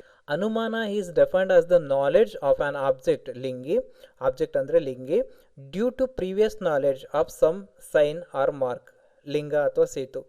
ಸಿ, ನಾನು ಆವಾಗಲೇ ಹೇಳ್ದಂಗೆ ಆಲ್ರೆಡಿ ಏನೋ ಒಂದು ನಡೆದಿರುತ್ತೆ, ಅದನ್ನು ನಾವು ತಿಳ್ಕೊಂಡಿರ್ತೀವಿ, ನೆಕ್ಸ್ಟ್ ಅದೇ ಥರ ಒಂದು ಘಟನೆ ನಡೆದಿರುತ್ತೆ ಅಥವಾ ಆ ಒಂದು ಘಟನೆ ಸಂಭವಿಸುವ ಸಾಧ್ಯತೆ ಇರುತ್ತೆ. ಆವಾಗ ನಾವು ಏನು ಡಿಟರ್ಮೈನ್ ಮಾಡ್ತೀವೋ ಅದನ್ನು ನಾವು ಅನುಮಾನ ಅಂತ ಕರಿತೀವಿ. ಅಥವಾ ನಾವು ಏನು ನಮ್ಮ ನಾಲೆಡ್ಜನ್ನು ಗೇನ್ ಮಾಡ್ತೀವೋ ಆ ಥರದ ಸಿಚುವೇಶನಿಂದ ಅದನ್ನು ನಾವು ಅನುಮಾನ ಅಂತ ಕರಿತೀವಿ, ಅಥವಾ ದ ಸೋರ್ಸ್ ಆಫ್ ಅನುಮಾನ ಅಂತ ಕರಿತೀವಿ. ಫಾರ್ ಎಕ್ಸಾಂಪಲ್, ಈ ಒಂದು ಎಕ್ಸಾಂಪಲಿಂದ ಇನ್ನೂ ಕ್ಲಾರಿಟಿ ನಿಮಗೆ ಸಿಗ್ಬೋದು. For example, we can infer fire from the smell of smoke, or we can infer physical or emotional pain when we see the other person crying, etc. ನಾವು ಒಂದು ಸ್ಮೆಲ್ಲನ್ನು ಅಂದರೆ ಸ್ಮೋಕ್ ಸ್ಮೆಲ್ಲನ್ನು ನಾವು ತಗೊಂಡಾಗ ನಮಗೆ ಅನಿಸುತ್ತೆ ಅಲ್ಲಿ ಫೈರ್ ಇದೆ ಅಂತ. ನೋಡಿ, ನಾವು ಒಂದು ಸ್ಮೆಲ್ ಬಂದ ಕೂಡಲೇ, ಅಂದರೆ ಸ್ಮೋಕಿನ ಸ್ಮೆಲ್ ಬಂದ ಕೂಡಲೇ, ಸ್ಮೋಕ್ ಮೀನ್ಸ್ ಸಿಗರೇಟ್ ಸೇದೋದಲ್ಲ, ಬೆಂಕಿ ಹತ್ತಿರುತ್ತಲ್ಲ, ಆ ಸ್ಮೋಕ್ ಬಂದ ಕೂಡಲೇ ನಾವು ಹೇಳ್ತೀವಿ ಈ ಸ್ಮೋಕ್ ಬರ್ತಿದೆ ಅಂದರೆ ಅಲ್ಲಿ ಬೆಂಕಿ ಹತ್ತಿದೆ ಅಂತ ಹೇಳ್ತೀವಿ. ಓಕೆನಾ? ಅದೇ ರೀತಿ ನಾವು ಯಾರಾದರೂ ಅಳ್ತಿದ್ದಾರೆ, ನಾವು ಡಿಟರ್ಮೈನ್ ಮಾಡ್ತೀವಿ ಅವರು ಯಾವುದೋ ಒಂದು ಫಿಸಿಕಲ್ಲು ಅಥವಾ ಎಮೋಷನಲ್ ಪೇನಿಗೆ ಅಳ್ತಿದ್ದಾರೆ ಅಂತ. ಇದು ನಮಗೆ ಹೇಗೆ ಗೊತ್ತಿರುತ್ತೆ ಅಂದರೆ, ಹಳೇದು ಯಾವುದೋ ಒಂದು ಇನ್ಸಿಡೆಂಟ್ ನಡೆದಿರುತ್ತೆ, ಆ ಬೇಸ್ ಮೇಲೆ ನಾವು ರೈಟ್ ನಾಲೆಡ್ಜನ್ನು ತೊಗೊಂಡ್ಬಿಟ್ಟು ನಾವು ಏನು ಎಕ್ಸ್ಪ್ರೆಸ್ ಮಾಡ್ತೀವಿ, ಏನು ಎಕ್ಸಿಬಿಟ್ ಮಾಡ್ತೀವಿ, ಅದನ್ನು ನಾವು ಅನುಮಾನ ಅಂತ ಕರಿತೀವಿ. ಇದನ್ನು ನೀಟಾಗಿ ತಿಳ್ಕೊಳ್ಳಿ, ಸೊ ನಿಮಗೆ ಹೆಲ್ಪ್ ಆಗುತ್ತೆ. ಕ್ಲಾಸಿಫಿಕೇಷನ್ಸ್ ಆಫ್ ಅನುಮಾನ. ಅನುಮಾನದಲ್ಲಿ ನಮಗೆ ಮುಖ್ಯವಾಗಿ 3 ಕ್ಲಾಸಿಫಿಕೇಷನ್ಸನ್ನು ನೋಡ್ತೀವಿ. ಫಸ್ಟ್ನೇದು ಸೈಕಲಾಜಿಕಲು, ಸೆಕೆಂಡು ನೇಚರ್ ಆಫ್ ವ್ಯಾಪ್ತಿ, third one based on induction ಅಂತ ಇದೆ. ಸೊ ಸೈಕಲಾಜಿಕಲ್ ಕ್ಯಾಟಗರೀಸಲ್ಲಿ, ಸೈಕಲಾಜಿಕಲ್ ಕ್ಲಾಸಿಫಿಕೇಶನ್ ಆಫ್ ಅನುಮಾನಸಲ್ಲಿ ಸ್ವಾರ್ಥ ಮತ್ತು ಪರಾರ್ಥ ಅಂತ ಇದೆ. ಸ್ವಾರ್ಥದಲ್ಲಿ ಏನಾಗುತ್ತೆ, ಸೈಕಲಾಜಿಕಲ್ ಕ್ಯಾಟಗರಿ ಆಫ್ ಅನುಮಾನದಲ್ಲಿ ಫಸ್ಟ್ನೇದು ಸ್ವಾರ್ಥ. ಸ್ವಾರ್ಥ ಏನು ಹೇಳುತ್ತೆ, ನಮ್ಮನ್ನು ನಾವು ಬಿಲೀವ್ ಮಾಡಲಿಕ್ಕೆ, ಸೊ ನಾನು ಊಹೆ ಮಾಡಿರೋವಂಥದ್ದು, ನಾನು ತಿಳ್ಕೊಂಡಿರೋವಂಥದ್ದು ಈ ಒಂದು ಇನ್ಸಿಡೆಂಟ್ ಬಗ್ಗೆ ಸರಿನಾ ತಪ್ಪ ಅನ್ನೋದನ್ನು ನಾವು ತಿಳಿಯುವಂಥ ರೀತಿಗೆ ಸ್ವಾರ್ಥ ಅಂತ ಹೇಳ್ತೀವಿ. ಪರಾರ್ಥ ಅಂತ ಹೇಳಿದರೆ ನಾವು ಯಾವುದೋ ಒಂದು ಇನ್ಸಿಡೆಂಟ್ನ ರೈಟ್ ವೇಯಲ್ಲಿ, ರೈಟ್ ನಾಲೆಡ್ಜಲ್ಲಿ ಅವರನ್ನು ನಂಬಿಸೋಕೆ ಅಥವಾ ರೈಟ್ ನಾಲೆಡ್ಜನ್ನು ಅವರಿಗೆ ಹೇಳಲಿಕ್ಕೆ, ಅವರಿಗೆ ರಿಪ್ರೆಸೆಂಟ್ ಮಾಡಲಿಕ್ಕೆ ನಾವು ಇದ್ದೇ ಸಾಧ್ಯ ಅಂತ ಏನು ಹೇಳ್ತೀವೋ ಅದನ್ನು ಪರಾರ್ಥ ಅಂತ ಕರಿತೀವಿ. ಸೆಕೆಂಡ್ ಕ್ಲಾಸಿಫಿಕೇಶನ್ ನೇಚರ್ ಆಫ್ ವ್ಯಾಪ್ತಿ. ನೇಚರ್ ಆಫ್ ವ್ಯಾಪ್ತಿಯಲ್ಲಿ ನಮಗೆ ಪೂರ್ವಾವತ್ತು ಮತ್ತು ಶೇಷಾವತ್ತು ಮತ್ತು ಸಾಮಾನ್ಯತೋ ದ್ರಷ್ಟ, ಪೂರ್ವಾವತ್ತು, ಶೇಷಾವತ್ತು, ಸಾಮಾನ್ಯತೋ ದ್ರಷ್ಟ ಅಂತೇಳಿ 3 ಕೆಟಗರಿ ಸಿಗ್ತವೆ. ಪೂರ್ವಾವತ್ತು ಅಂತ ಹೇಳಿದರೆ we infer the unperceived effect from the perceived cause. ಸ್ನೇಹಿತರೆ, ಇದಕ್ಕೆ ಸಿಂಪಲ್ ಆಗಿ ಹೇಳೋದಾದರೆ ಪೂರ್ವ ಅರ್ಥದಲ್ಲಿ ಅಂತ ಹೇಳಿದರೆ, ನೋಡಿ, ಒಬ್ಬ ಹುಡುಗ, ಸ್ಕೂಲಿಗೆ ಹೋಗೋ ಹುಡುಗ, ಅವನು ಏನು ಮಾಡ್ತಾನೆ, ನೋಟ್ಸನ್ನು ಬರ್ಕೊಂಡು ಹೋಗಿರಲ್ಲ, ಮ್ಯಾಮ್ ಹೊಡಿತಾರೆ ಅನ್ನೋದು ಒಂದು ಪೂರ್ವಾರ್ಥ ಇರುತ್ತೆ, ಅಂದರೆ ಒಂದು ಗೊತ್ತಿರುತ್ತೆ ಅವನಿಗೆ. ಸೊ ಅವನೇನು ಅಂದ್ಕೊಳ್ತಾನೆ, ನಾನಿವತ್ತು ನೋಟ್ಸನ್ನು ಬರೆದಿಲ್ಲ, ನಾನು ಸ್ಕೂಲಿಗೆ ಹೋಗ್ತಿದ್ದೀನಿ, ಮ್ಯಾಮ್ ನೋಡ್ತಾರೆ, ನನಗಂತೂ ಹೊಡ್ತಾ ಬೀಳ್ತವೆ. ಓಕೆನಾ? ಇದನ್ನು ಪೂರ್ವಾರ್ಥ ಅಂತ ಹೇಳ್ತೀವಿ. ಅವನು ಇನ್ನೂ ನಡೆದಿಲ್ಲ, ಆ ಇನ್ಸಿಡೆಂಟ್ ನಡೆದಿಲ್ಲ, ಇನ್ಸಿಡೆಂಟ್ ನಡೆಯೋ ಮುಂಚೆನೇ ಅವನು ಏನು ತಿಳ್ಕೊಂಡಿರ್ತಾನೋ ಅದನ್ನು ಪೂರ್ವಾರ್ಥ ಅಂತ ಹೇಳ್ತೀವಿ. ಒನ್ ಮೋರ್ ಎಕ್ಸಾಂಪಲ್ ಅಂತ ಹೇಳಿದರೆ, ನಾವು ದಟ್ಟ ಮೋಡಗಳನ್ನ ನೋಡಿಬಿಟ್ಟು ಮಧ್ಯಾಹ್ನಕ್ಕೆ ಮಳೆ ಬರ್ಬೋದು ಅಥವಾ ಸಾಯಂಕಾಲಕ್ಕೆ ಮಳೆ ಬರ್ಬೋದು ಅಂತ ಪ್ರಿಡಿಕ್ಟ್ ಮಾಡಿರ್ತೀವಿ. ಓಕೆನಾ? ಆದರೆ ಮಳೆ ಇನ್ನೂ ಬಂದಿರಲ್ಲ. ಇದನ್ನು ನಾವೇನಂತೀವಿ, ಪೂರ್ವಾರ್ಥ ಅಂತ ಕರಿತೀವಿ. ಶೇಷಾವತ್ ಅಂತ ನೆಕ್ಸ್ಟ್ ಕ್ಯಾಟಗರಿ. ಶೇಷಾವತ್ ಅಂತ ಹೇಳಿದರೆ we inform that unperceived cause from perceived effect. ಇದೇನು ಹೇಳುತ್ತೆ ಅಂದರೆ, ನೋಡಿ, ಅದೇ ಎಕ್ಸಾಂಪಲ್ ನಾನು ತಗೊಂಡಾಗ, ಸ್ಕೂಲಿಗೆ ಹೋಗಿದ್ದು ಹುಡುಗ ಅವ್ನು ನೋಟ್ಸ್ ಬರ್ದಿಲ್ಲ ಅನ್ನೋದು ಮೊದಲಿಗೆ ಅವನಿಗೆ ಗೊತ್ತಿತ್ತು. ಸೊ ಹೋದಾಗ ಹೊಡಿತಾರೆ ಅನ್ನೋದು ಅವನು ಜಸ್ಟ್ ಪೂರ್ವವತ್ತು ತಿಳ್ಕೊಂಡಿದ್ದ. ಅವನ ಕಪಾಳಕ್ಕೆ 4 ಬಿಟ್ಟು ಮೇಡಮ್ ಕಳಿಸಿರ್ತಾರೆ, ಮ್ಯಾಮ್ 4 ಬಿಟ್ಟು ಕಳಿಸಿರ್ತಾರೆ ನೋಟ್ಸ್ ಬರ್ದಿಲ್ಲ ಅಂತ. ಸೊ ಹೊರಗೆ ಬಂದ ಕೂಡಲೇ ನಾವು ನೋಡಿದಾಗ, ಕೆನ್ನೆ ನೋಡಿದಾಗ, ಸೊ ಇವನಿಗೆ ಹೊಡೆತ ಬಿದ್ದಿದೆ, ಇವನೇನೋ ಮಾಡಿದ್ದಾನೆ, ನೋಟ್ಸ್ ಬರ್ದಿಲ್ಲ ಅಥವಾ ಸರಿಯಾಗಿ ಏನೋ ತಪ್ಪು ಮಾಡಿದ್ದಾನೆ, ಸೊ ಇವನಿಗೆ ಹೊಡೆತ ಬಿದ್ದಿದೆ. ಸೊ ಸ್ಲ್ಯಾಬ್ ಆಗಿರೋದು ಅಂದರೆ ಬೆರಳುಗಳು ಮೂಡಿರೋದು ಅಥವಾ ಕಪಾಳಕ್ಕೆ ಹೊಡೆದಿರೋದು ಗೊತ್ತಾದಾಗ ನಮಗೆ ಗೊತ್ತಾಗುತ್ತೆ. ಅದನ್ನು ನಾವೇನಂತೀವಿ, ಶೇಷಾವತ್ ಅಂತ ಹೇಳ್ತೀವಿ. ಅಂದರೆ ಇನ್ಸಿಡೆಂಟ್ ಆಲ್ರೆಡಿ ನಡೆದಿದೆ, ಅದಾದಮೇಲೆ ನಾವು ಅದನ್ನು ನೋಡಿ ಏನು ಡಿಟರ್ಮೈನ್ ಮಾಡ್ತೀವೋ ಅದನ್ನು ನಾವು ಶೇಷಾವತ್ ಅಂತ ಕರಿತೀವಿ. ಸ್ನೇಹಿತರೆ, ಇದಕ್ಕೆ ಸಂಬಂಧಪಟ್ಟಂತೆ ಮತ್ತೆ ಒಂದು ಎಕ್ಸಾಂಪಲ್, ಫಸ್ಟ್ನೇ ಪೂರ್ವವತ್ತಲ್ಲಿ ಹೇಳಿದ್ದೆ ಎಕ್ಸಾಂಪಲ್ನ ಇನ್ನೊಂದ್ಸಲಿ ತಗೋತೀನಿ. ನೋಡಿ, ಬೆಳಿಗ್ಗೆ ಮೋಡ ಆಗಿತ್ತು, ಸಾಯಂಕಾಲ ಮಳೆ ಬರುತ್ತೆ ಅಂದ್ಕೊಂಡಿದ್ದು ಪೂರ್ವವತ್ತು. ಮೋಡ ಆಗಿದೆ ಅಂತ ಬೆಳಿಗ್ಗೆ ನೋಡಿರ್ತೀನಿ, ಬಟ್ ಸಾಯಂಕಾಲ ಮಳೆ ಬರುತ್ತೆ, ಅದು ಪೂರ್ವವತ್ತು. ಶೇಷಾವತ್ತಲ್ಲಿ ಏನಾಗುತ್ತೆ ಅಂದರೆ, ಅದೇ ಎಕ್ಸಾಂಪಲ್ ನಾನು ಮತ್ತೆ ತಗೋತಾ ಇದ್ದೀನಿ. ಶೇಷಾವತ್ತಲ್ಲಿ ಏನಾಗುತ್ತೆ ಅಂದರೆ, ಮಳೆ ಬಂದುಬಿಟ್ಟು ರೋಡೆಲ್ಲನೂ ಫ್ಲೂಟ್ಸ್ ಆಗ್ತಾ ಇರುತ್ತೆ, ಅಂದರೆ ಹರಿತಾ ಇರುತ್ತೆ, ಕೆಸರು ಗದ್ದೆ ಆಗಿರುತ್ತೆ. ಅದನ್ನು ನಾವು ನೋಡಿಬಿಟ್ಟು ಏನಂತೀವಿ, ಓ ಸೊ ಮಳೆ ಎಷ್ಟೊಂದು ಬಂದುಬಿಟ್ಟು ನೋಡು ಎಲ್ಲನೂ ನೀರು ರೋಡಲ್ಲಿ ನೀರು ಹರಿತಾ ಇದೆ, ಕೆಸರು ಗದ್ದೆ ಆಗಿದೆ, ನಡ್ಕೊಂಡು ಹೋಗೋಕ್ಕಾಗ್ತಿಲ್ಲ, ಆ ಥರ ಹೇಳ್ತೀವಲ್ಲ, ಅದನ್ನು ಶೇಷಾವತ್ ಅಂತ ಕರಿತೀವಿ. ಮತ್ತು ಸಮನ್ಯೋತೋ ದ್ರಷ್ಟ ಅಂತ ಹೇಳಿದರೆ, ಸಮನ್ಯೋತೋ ದ್ರಷ್ಟ ಕೋ ಎಕ್ಸಿಸ್ಟೆನ್ಸ್ ಆಫ್ ಬೋತ್ ಪೂರ್ವವತ್ ಆ್ಯಂಡ್ ಶೇಷಾವತ್. ಸೊ ಮೋಡ ಇದೆ, ಮಳೆ ಬರ್ತಾ ಇದೆ, ಸೊ ನೀರು ಹರಿತಾ ಇದೆ, ಅದನ್ನು ನಾವೇನಂತ ಕರಿತೀವಿ, ಸಮನ್ಯತೋ ದ್ರಷ್ಟ ಅಂತ ಕರಿತೀವಿ. ಸಮನ್ಯತೋ ದ್ರಷ್ಟ ಅಂತ ಕರಿತೀವಿ. ಕೋ existence of purvavat and sheshavat is called samanyato drishta ಅಂತ. ಇವನ್ನು ಕೂಡ ನೀವು ನೆನ್ಪಿಟ್ಕೊಳ್ಳಿ, ಈ ವರ್ಡ್ಸು ತುಂಬ ಇಂಪಾರ್ಟೆಂಟ್ ಆಗುತ್ತೆ. ನೆಕ್ಸ್ಟ್ ಮೂರನೇದಾಗಿ ಬೇಸ್ಡ್ ಆನ್ ಇಂಡಕ್ಷನ್ ಕ್ಲಾಸಿಫೈ ಮಾಡ್ಬೋದು. ಮೊದಲನೇದಾಗಿ ಕೇವಲ್ ಅನ್ವಯ್ ಪಾಸಿಟಿವ್ ರಿಲೇಷನು, ಎರಡನೇದಾಗಿ Keval ವ್ಯತಿರಿಕ್ತಿ negative relation, anvaya vyatirikti positive and negative relation. ಕೇವಲ್ ಅನ್ವಯ್ ಇನ್ಫರೆನ್ಸಲ್ಲಿ ಏನಾಗುತ್ತೆ ಅಂದರೆ, when vyapti between the middle and the major term is derived from the uniform agreement is presence alone, it is called keval anvay inference. In these inferences, the hetu has affirmative concomitance with sadhya only. For example, all knowable objects are nameable, the part is knowable object. ಇದರಲ್ಲಿ ಏನು ಹೇಳ್ತಾನೆ, all ನೋವೆಬಲ್ objects R ನೇಮೇಬಲ್, ಎಲ್ಲ ನಮಗೆ ಗೊತ್ತಿರೋ ಅಂಥವು name ಇರೋ ಅಂಥವು, ನಮಗೆ ತಿಳಿದಿರೋ ಅಂಥವು ನೇಮ್ ಇರೋ ಅಂಥವು. The part is a knowable object, ಗೊತ್ತಿರೋ ಅಂಥ ಆಬ್ಜೆಕ್ಟು ಪಾರ್ಟ್, ಸೊ ಪಾರ್ಟ್ ಏನು ನೇಮೇಬಲ್ ಅಂತ, ಪಾರ್ಟ್ ಏನು ನೇಮೇಬಲ್ ಅಂತ. ಇದಕ್ಕೆ ಎಕ್ಸಾಂಪಲ್. ಕೇವಲ್ ಅನ್ವಯ ಅಂದರೆ ಹೇತು ಏನಿದೆ ಅಥವಾ ರೀಸನ್ ಏನಿದೆ ಅದು that will only consider, that will only positively relate to the ಸಾಧ್ಯ, ಅದನ್ನು ಪಾಸಿಟಿವ್ಲಿ ಸಾಧ್ಯಕ್ಕೆ ಮಾತ್ರ ರಿಲೇಟ್ ಆಗುತ್ತೆ, ಅದನ್ನು ನಾವು ಕೇವಲ್ ಅನ್ವಯ್ ಅಂತ ಕರಿತೀವಿ, ಪಾಸಿಟಿವ್ ರಿಲೇಷನ್ ಅಂತ ಕರಿತೀವಿ. ಎರಡನೇದು ಕೇವಲ್ ವ್ಯತಿರಿಕ್ತಿ ಅಂತ ಹೇಳ್ತೀವಿ, ನೆಗೆಟಿವ್ ರಿಲೇಷನ್ ಅಂತ ಹೇಳ್ಬೋದು. Negative relation when vyapti between middle and the major is derived from the uniform agreement is absence alone, it is called keval vyatirekti inference. In this inference, hetu is only negatively related to the sadhya. For example, what is not different from the other elements has no smell. The earth has smell, therefore the earth is different from the other elements.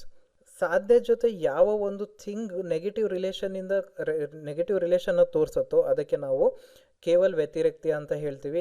ಇಷ್ಟೇ ತಿಳ್ಕೊಳ್ಳಿ. Based on induction Keval ಅನ್ವಯ ಅಂತ ಹೇಳಿದರೆ positive relation to the ಸಾಧ್ಯ, ಕೇವಲ್ ವ್ಯತಿರಿಕ್ತಿ ಅಂತ ಹೇಳಿದರೆ negative relation with the ಸಾಧ್ಯ, ಅನ್ವಯ ವ್ಯತಿರಿಕ್ತಿ ಅಂತ ಹೇಳಿದರೆ positive and negative relation with the ಸಾಧ್ಯ. ಸ್ನೇಹಿತರೆ, ಮೂರನೇದಾಗಿ ಉಪಮಾನ ಅಂದರೆ ಕಂಪ್ಯಾರಿಸನ್ ಅಂತ. ಇದು ಸಿಂಪಲ್ ಇದೆ. The third valid cognition is upamiti, it means upamana. The third valid cognition ಅಂದರೆ ಹೇಳಿದೆ already, the knowledge which we can gain. The third valid cognition is upamiti, it means upamana, it is knowledge derived from comparison and roughly correspondence to the analogy. Analogy ಅಂತ ಹೇಳಿದರೆ ನಾವು signals ಬೇರೆ ಬೇರೆ ರೀತಿಯಿಂದ ನಾವು ಏನು ರೆಪ್ರೆಸೆಂಟ್ ಮಾಡ್ತೀವೋ ಅದನ್ನು ನಾವು ಅನಾಲಜಿ ಅಂತ ಕರಿತೀವಿ. ಅನಾಲಜಿ ಅನ್ನೋ ವರ್ಡನ್ನು ಕೂಡ ನೀವು ನೆನ್ಪಿಟ್ಕೊಳ್ಳಿ. It has been defined as the knowledge of the relation between a word and its denotation ಅಂದರೆ ಸೂಚಿಸೋದು ಅಂತ. It is produced by the knowledge of resemblance of similarity. Comparison ಅಂತ ವರ್ಡಲ್ಲೇ ಇದೆ, ಉಪಮಾನ ಅಂತ ಹೇಳಿದರೆ ಕಂಪ್ಯಾರಿಸನ್ ವರ್ಡಲ್ಲೇ ಇದೆ. ನಾವು ಯಾವ್ದಾದ್ರು ಥಿಂಗ್ಸನ್ನು ಕಂಪೇರ್ ಮಾಡಿಬಿಟ್ಟು ಒಂದು ನಾಲೆಡ್ಜನ್ನು ಗೇನ್ ಮಾಡ್ತೀವಲ್ಲ ಅದನ್ನು ನಾವು ಉಪಮಾನ ಅಂತ ಕರಿತೀವಿ. ಫಾರ್ ಎಕ್ಸಾಂಪಲ್ ನೋಡಿ, ಇನ್ನೂ ಕ್ಲಿಯರಾಗಿ ಅರ್ಥ ಆಗುತ್ತೆ ಈ ಎಕ್ಸಾಂಪಲ್ ನಿಮಗೆ ಗೊತ್ತಾದರೆ. A person who knows that a four-legged animal that barks is called a dog in his village. When this person goes to the jungle and sees a similar looking animal which barks, he can say that this wild dog is like the dog in my village, or the dog is in my village is like this wild dog. Then his knowledge is due to upamana. ನೋಡಿ, ಒಬ್ಬ ವ್ಯಕ್ತಿ ಒಂದು ಜಂಗಲಿಗೆ ಹೋಗಿರ್ತಾನೆ, ಅಂದರೆ ಕಾಡಿಗೆ ಹೋಗ್ಬಿಟ್ಟು ಒಂದು ಕಾಡು ನಾಯಿನ ನೋಡ್ತಾನೆ. ಕಾಡು ನಾಯಿ ನೋಡಿಬಿಟ್ಟು ಅದು ಬೊಗಳೋದನ್ನು ನೋಡಿಬಿಟ್ಟು, ಓ ಈ ಥರ ಒಂದು ನಾಯಿ ನಮ್ಮ ಊರಲ್ಲೂ ಇದೆ, ಈ ಥರ ಒಂದು ಬೊಗಳೋ ನಾಯಿ ನಮ್ಮೂರಲ್ಲೂ ಇದೆ, ಸೇಮ್ ಇದೆ ಅಂತ ಹೇಳ್ತಾನೆ. ಅದು ಒಂದು ಕಂಪ್ಯಾರಿಸನ್. ಆ ಕಂಪ್ಯಾರಿಸನಿಂದ ಏನು ಲರ್ನ್ ಮಾಡ್ತಾನಲ್ಲ, ಆ ಒಂದು ಲರ್ನಿಂಗ್ ಪ್ರೋಸೆಸ್ಸಿಗೆ, ಆ ಒಂದು ಲರ್ನಿಂಗ್ ನಾಲೆಡ್ಜಿಗೆ ನಾವೇನಂತ ಕರಿತೀವಿ, ಉಪಮಾನ ಅಂತ ಕರಿತೀವಿ. So by comparing what we gain the knowledge, that is called upamana or knowledge by comparison. Fourth one, ಶಬ್ದ ವರ್ಬಲ್ ಟೆಸ್ಟಮನಿ, ಅಗಮ ಅಂತಲೂ ಕರೀತಾರೆ, ಶಬ್ದ ವರ್ಬಲ್ ಟೆಸ್ಟಮನಿ. ವರ್ಬಲ್ ಟೆಸ್ಟಮನಿ ಅಂತ ಹೇಳಿದರೆ ನಾವು ಯಾವುದೇ ಪದಗಳಿಂದ, ಸೆಂಟೆನ್ಸಿಂದ ಅಥವಾ ಯಾರೋ ಟ್ರಸ್ಟ್ ವರ್ತಿ ವ್ಯಕ್ತಿಗಳಿಂದ ಕೇಳಿ ನಾವು ತಗೊಳ್ಳುವಂತಹ ಒಂದು ನಾಲೆಡ್ಜನ್ನು ನಾವು ಶಬ್ದ ಅಥವಾ ವರ್ಬಲ್ ಟೆಸ್ಟಮನಿ ನಾಲೆಡ್ಜ್ ಅಂತ ಹೇಳ್ತೀವಿ. ಇನ್ ದ ನ್ಯಾಯ system the fourth kind of valid source of knowledge is ಶಬ್ದ. ನ್ಯಾಯ ಸಿಸ್ಟಮಲ್ಲಿ ಪ್ರಮಾಣ ಅನ್ನೋದು ಬರುತ್ತೆ. ಈ ಪ್ರಮಾಣದಲ್ಲಿ 4ನೇ ಒಂದು ವ್ಯಾಲಿಡ್ ಸೋರ್ಸ್ ಯಾವುದಿದೆ ಅಂದರೆ ಶಬ್ದ. This is gained through verbal testimony. A lot of knowledge that we gain about the word is through verbal testimony. Text, symbols, words. It is either uttered or written. Uttered means spoken. ಯಾರಾದರೂ ಹೇಳಿದ್ದನ್ನು ಅಥವಾ ಬರೆದಿದ್ದನ್ನು ನಾವು ನೋಡಿ ಕಲಿಯುವಂಥ ರೀತಿಗೆ ಅಥವಾ ಕಲಿಯುವಂಥ ನಾಲೆಡ್ಜಿಗೆ ನಾವೇನಂತೀವಿ, ಶಬ್ದ ಅಂತ ಕರಿತೀವಿ. A verbal testimony must have a valid source for its object of knowledge to be true. In ancient times, Vedas were considered to be the most authentic source of knowledge. C, ಯಾರು ಏನು ಹೇಳಿದ್ರು ಕೂಡ ಅದನ್ನು ನಂಬಿಡ್ತೀವಿ, so ಅದೇ knowledge ಅಂತಲ್ಲ. ಇಲ್ಲಿ ಏನಂತಾನೆ, the verbal testimony must have the valid source of its object of the knowledge to be true. ಏನು ನಾವನ್ನು ಕಲಿತಿರ್ತೀವೋ ಅಥವಾ ಏನು ನಾವು ಆ ಶಬ್ದವನ್ನು ಗ್ರಹಿಸಿರ್ತೀವೋ, ಕೇಳಿರ್ತೀವೋ ಅಥವಾ ಯಾರೋ ನಮಗೆ ಟೀಚ್ ಮಾಡಿರ್ತಾರೋ, that should be true.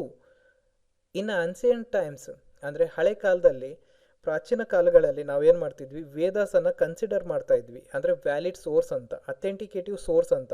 In modern days we rarely on newspaper, ಅಂದರೆ ನಾವು ಯಾವ್ದ್ರ ಮೇಲೆ ಡಿಪೆಂಡ್ ಆಗಿವೆ ಅಂದರೆ newspaper, books, journals, T V news etcetera, ಇವುಗಳ ಮೇಲೆ ನಾವೇನು ಮಾಡ್ತೀವಿ, ಡಿಪೆಂಡ್ ಆಗಿವೆ ಫ್ರಮ್ ಆಬ್ಜೆಕ್ಟ್ ಆಫ್ ನಾಲೆಡ್ಜ್. ನಾವು ಮಾಡರ್ನ್ ಡೇಸಲ್ಲಿ ಏನಾಗಿದ್ದೀವಿ, newspaper, books, journals, T V, ಆಮೇಲೆ ಟಿ ವಿ ನ್ಯೂಸು ಮತ್ತು form of object knowledge or opinion, ಇವುಗಳ ಮೇಲೆ ನಾವೇನು ಮಾಡ್ತೀವಿ, ಲರ್ನ್ ಮಾಡ್ತೀವಿ. ಈ ಒಂದು ಬೇಸ್ಗಳ ಮೇಲೆ ನಾವು ಲರ್ನ್ ಮಾಡ್ತೀವಿ. ಸೊ ಇಂಪಾರ್ಟೆಂಟಾಗಿ ನೆಕ್ಸ್ಟ್ ನೋಡ್ತಾ ಹೋಗೋಣ. There are two types of shabda. ಫಸ್ಟ್ನೋದು vaidika testimony. Vaidika testimony is a perfect and infallible because the Vedas are spoken by the god.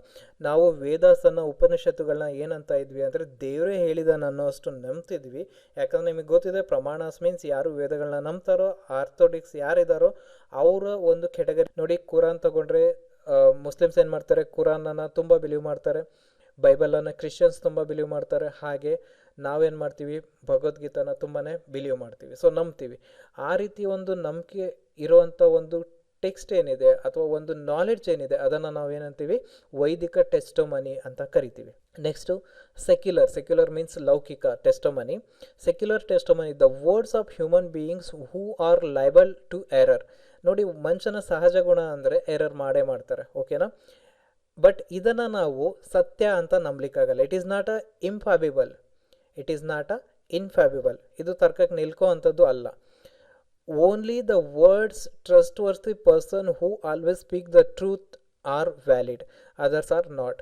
ನೋಡಿ, ಯಾರು ಬೇಕು ಏನು ಬೇಕು ಮಾತಾಡಿದ್ದನ್ನು ನಾವು ಏನು ಮಾಡ್ತೀವಿ, ವರ್ಬಲ್ ಟೆಸ್ಟಮನಿ ಅಂತ ಹೇಳಿಕ್ಕೆ ಬರಲ್ಲ. The only words of the trustworthy person who always speak the truth are valid, others are not. ಬೇರೆಯವ್ರದ್ದು ನಾವು ಕನ್ಸಿಡರ್ ಮಾಡಲ್ಲ. ಟೆಸ್ಟಮನಿಯಲ್ಲಿ ನಾವು ಫಸ್ಟ್ ಒಂದು ಥಿಂಗ್ ನೋಡಿದ್ವಿ, ವೈದಿಕ ಟೆಸ್ಟಮನಿ. ಎರಡನೇದು ಸೆಕ್ಯುಲರ್ ಟೆಸ್ಟಮನಿ. ನೋಡಿ, ವೈದಿಕ ಟೆಸ್ಟಮನಿ ಅಂದರೆ ನಾವು ಮಹಾಭಾರತನ, ಭಗವದ್ಗೀತನ ನಂಬ್ತೀವಿ ಹಿಂದೂಗಳು. ಮುಸ್ಲಿಮ್ಸ್ ಬಂದುಬಿಟ್ಟು ಕುರಾನ್ನ ನಂಬ್ತಾರೆ. ಬೈಬಲ್ ಬಂದುಬಿಟ್ಟು ಕ್ರಿಶ್ಚಿಯನ್ಸ್ ನಂಬ್ತಾರೆ. ಸೊ ಈ ಒಂದು ನಂಬಿಕೆ ಬೇಸ್ ಮೇಲೆ ಅಥವಾ ಟ್ರಸ್ಟ್ ವರ್ಡ್ಗಳಿಂದ ನಮಗೇನು ಬರುತ್ತೋ ಅದನ್ನು ನಾವು ವೈದಿಕ ಟೆಸ್ಟಮನಿ ಅಂತ ಕರಿತೀವಿ.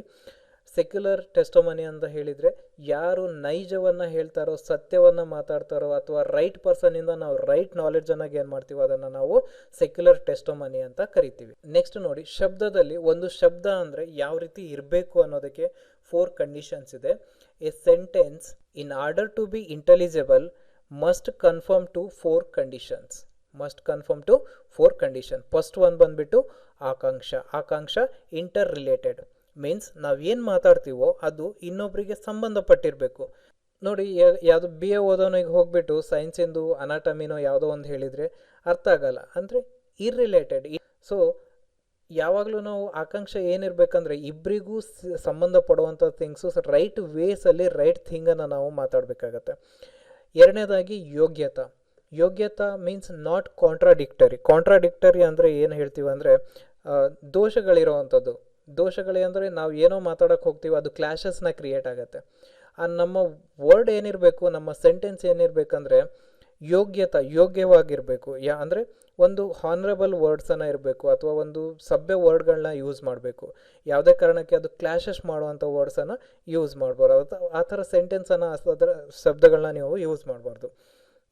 ಸನ್ನದಿ ಅಂದರೆ ನಾಟ್ ಲಾಂಗ್ ಇಂಟರ್ವಲ್ಸ್, ಅಂದರೆ ಒಂದು ಪದಕ್ಕೂ ಇನ್ನೊಂದು ಪದಗಳಿಗೂ ಜಾಸ್ತಿ ಹೊತ್ತನ್ನು ಕೊಡಬೇಕು. ನೀವು ಹೇಗೆ ಅಂತ ಹೇಳಿಬಿಟ್ಟು ಆಮೇಲೆ ಇದ್ದೀರಾ ಅಂತ ಹೇಳಿದರೆ ಸರಿ ಆಗಲ್ಲ. ನೀವು ಹೇಗೆ ಇದ್ದೀರಾ ಅಂತ ಒಂದು ಸ್ವಲ್ಪ ಹೊತ್ತು ಗ್ಯಾಪ್ ಕೊಟ್ಟು ಹೇಳಿದರೆ ಏನಾಗುತ್ತೆ, ಇಂಟರ್ವಲ್ಸ್ ತುಂಬ ಆಗುತ್ತೆ. ಸೊ ಫಸ್ಟ್ನೇ ಪದಕ್ಕೂ ಎರಡನೇ ಪದಕ್ಕೂ ಲಿಂಕ್ ಸಿಗ್ದಂಗೆ ಆಗುತ್ತೆ. ಸೊ ಒಂದು ಸೆಂಟೆನ್ಸ್ ಅಂತ ಹೇಳಿದರೆ ಮಿನಿಮಮ್ ಇಂಟರ್ವಲ್ಸ್ ಮಾತ್ರ ಇರಬೇಕು. ಅಂದರೆ ಅದಕ್ಕೆ ರಿಕ್ವೈರ್ಮೆಂಟ್ ಏನಿದೆ ಅಷ್ಟು ಮಾತ್ರ ಇಂಟರ್ವಲ್ ಇರಬೇಕು ಹೊರತು ಶಬ್ದಕ್ಕೂ ತುಂಬಾ ಗ್ಯಾಪ್ ಇರಬಾರ್ದು. ಅದನ್ನು ನಾವು ಸನ್ನಿಧಿ ಅಂತ ಹೇಳ್ತೀವಿ. ಅಂದರೆ ರಿಕ್ವೈರ್ಡ್ ಇಂಟರ್ವಲ್ಸ್ ಮಾತ್ರ ಇರಬೇಕು, ಮೋರ್ ದೆನ್ ರಿಕ್ವೈರ್ಡ್ ಇಂಟರ್ವಲ್ಸ್ ಇರಬಾರ್ದು, ಜಾಸ್ತಿ ಇಂಟರ್ವಲ್ಸ್ ಇರಬಾರ್ದು. ಅದು ಕೂಡ ಒಳ್ಳೆ ಸೆಂಟೆನ್ಸ್ ಆಗಲ್ಲ. ನೆಕ್ಸ್ಟು ತಾತ್ಪರ್ಯ ಅಂದರೆ context is important should not ambiguous. Context is important should not ambiguous means confusion ಮಾಡಬಾರ್ದು. ಯಾವ ಥರ ಇರಬೇಕಂದ್ರೆ ನಾನು ಏನು ಹೇಳ್ತಿದ್ದೀನೋ ಅದು ಇನ್ಫ್ರಂಟ್ ಇರೋರಿಗೆ ಕರೆಕ್ಟಾಗಿ ಗೊತ್ತಾಗಬೇಕು. ನಮ್ಮ ಅಪೋಸಿಟ್ ಇರೋನಿಗೆ ನಾನು ಏನು ಹೇಳ್ತಿದ್ದೀನಪ್ಪ, ಊಟ ಆಯಿತಾ ನಿಂದು, ಆಯಿತು ಊಟ ಆಯಿತು ಒಂದು ಅಂತ ಹೇಳಂಗಿರಬೇಕು ಹೊರತು ಬೇರೆ ಥರ ನಾವು ಅವನಿಗೆ ಅನುಮಾನಗಳನ್ನ ಕ್ರಿಯೇಟ್ ಮಾಡೋ ಥರ ನಾವು ಸೆಂಟೆನ್ಸನ್ನು ಹೇಳಬಾರ್ದು, ಅಥವಾ ಆ ಥರ ಫ್ರೇಮ್ಸನ್ನು ಮಾಡಬಾರ್ದು. ಓಕೆನಾ? ಸೊ ನಮ್ಮ ಸೆಂಟೆನ್ಸ್ ಹೇಗಿರಬೇಕಂದ್ರೆ ಆಕಾಂಕ್ಷ ಇಂಟರ್ ರಿಲೇಟೆಡ್ ಮೀನ್ಸ್ ಅದು ಇಬ್ಬರಿಗೂ ಸಂಬಂಧಪಡಬೇಕು. ಇಬ್ಬರು ವ್ಯಕ್ತಿ ಮಾತಾಡ್ತಾರೆ ಅಂದರೆ ಸಂಬಂಧ ಪಡೋ ಥರ ಇರಬೇಕು. ಯೋಗ್ಯತಾ ಅಂದರೆ ಕಾಂಟ್ರಾಡಿಕ್ಟರಿ ಆಗಿರಬಾರ್ದು, ಮಾತಾಡೋದ್ರಿಂದ ಅಥವಾ ಆ ಒಂದು ವರ್ಡ್ಗಳಿಂದ ಕ್ಲಾಶಸ್ ಉಂಟಾಗಬಾರ್ದು. ಸನ್ನಿಧಿ ನಾಟ್ ಲಾಂಗ್ ಇಂಟರ್ವಲ್ಸ್, ಪದಕ್ಕೂ ಎಷ್ಟು ರಿಕ್ವೈರ್ಮೆಂಟ್ ಇತ್ತು ಅಷ್ಟೇ ಇಂಟರ್ವಲ್ಸ್ ಇರಬೇಕು, ಅದಕ್ಕೂ ಜಾಸ್ತಿ ಲಾಂಗ್ ಇಂಟರ್ವಲ್ಸ್ ಇರಬಾರ್ದು. ಹಾಗೆ ತಾತ್ಪರ್ಯ ಅದು ಕನ್ಫ್ಯೂಷನ್ ಮಾಡೋ ಥರ ಇರಬಾರ್ದು, ಕ್ಲಿಯರ್ ಆಗಿರಬೇಕು. ಅದನ್ನು ತಾತ್ಪರ್ಯ ಅಂತ ಕರಿತೀವಿ. ಈ 4 ಕಂಡೀಷನ್ ಕೂಡ ಒಂದು ಒಳ್ಳೆ ಸೆಂಟೆನ್ಸು ಹೊಂದಿರಬೇಕಾಗತ್ತೆ. ನೆಕ್ಸ್ಟ್ 5ನೇದಾಗಿ ಅರ್ಥಪತಿ ಅಂದರೆ ಇಂಪ್ಲಿಕೇಶನ್ ಅಂತ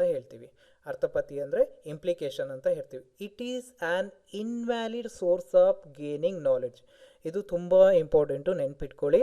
2 ಇನ್ವ್ಯಾಲಿಡ್ ಸೋರ್ಸ್ ಆಫ್ ನಾಲೆಡ್ಜ್ ಇದೆ ನಮ್ಮಲ್ಲಿ. ಒಂದು ಅರ್ಥಪತಿ, ಎರಡನೇದು ಅನ್ಉಪಲಬ್ಧಿ ಮತ್ತು ಅರ್ಥಪತಿ ಎರಡು ಕೂಡ ಇನ್ವ್ಯಾಲಿಡ್ ಸೋರ್ಸ್ ಆಫ್ ನಾಲೆಡ್ಜ್. ಇದನ್ನು ನೆನ್ಪಿಟ್ಕೊಳ್ಳಿ. ಇನ್ನು 4 ಇದ್ದವು valid source of knowledge.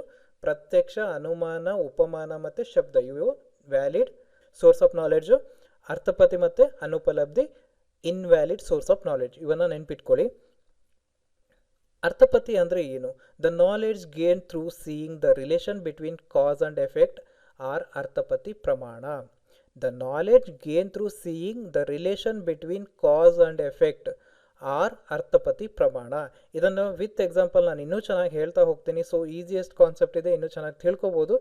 Assuming that is an unseen and unknown which means without evidence only through the postulation means ಅಂಗೀಕಾರ, ಸಪೋಸಿಷನ್ ಗ್ರಹಿಕೆ ಮತ್ತು ಪ್ರಿಸಪೋಸಿಷನ್ ಕಲ್ಪನೆ. ಈ 3 ಬೇಸ್ ಮೇಲೆ what the conclusion derived that called ಅರ್ಥಪತಿ.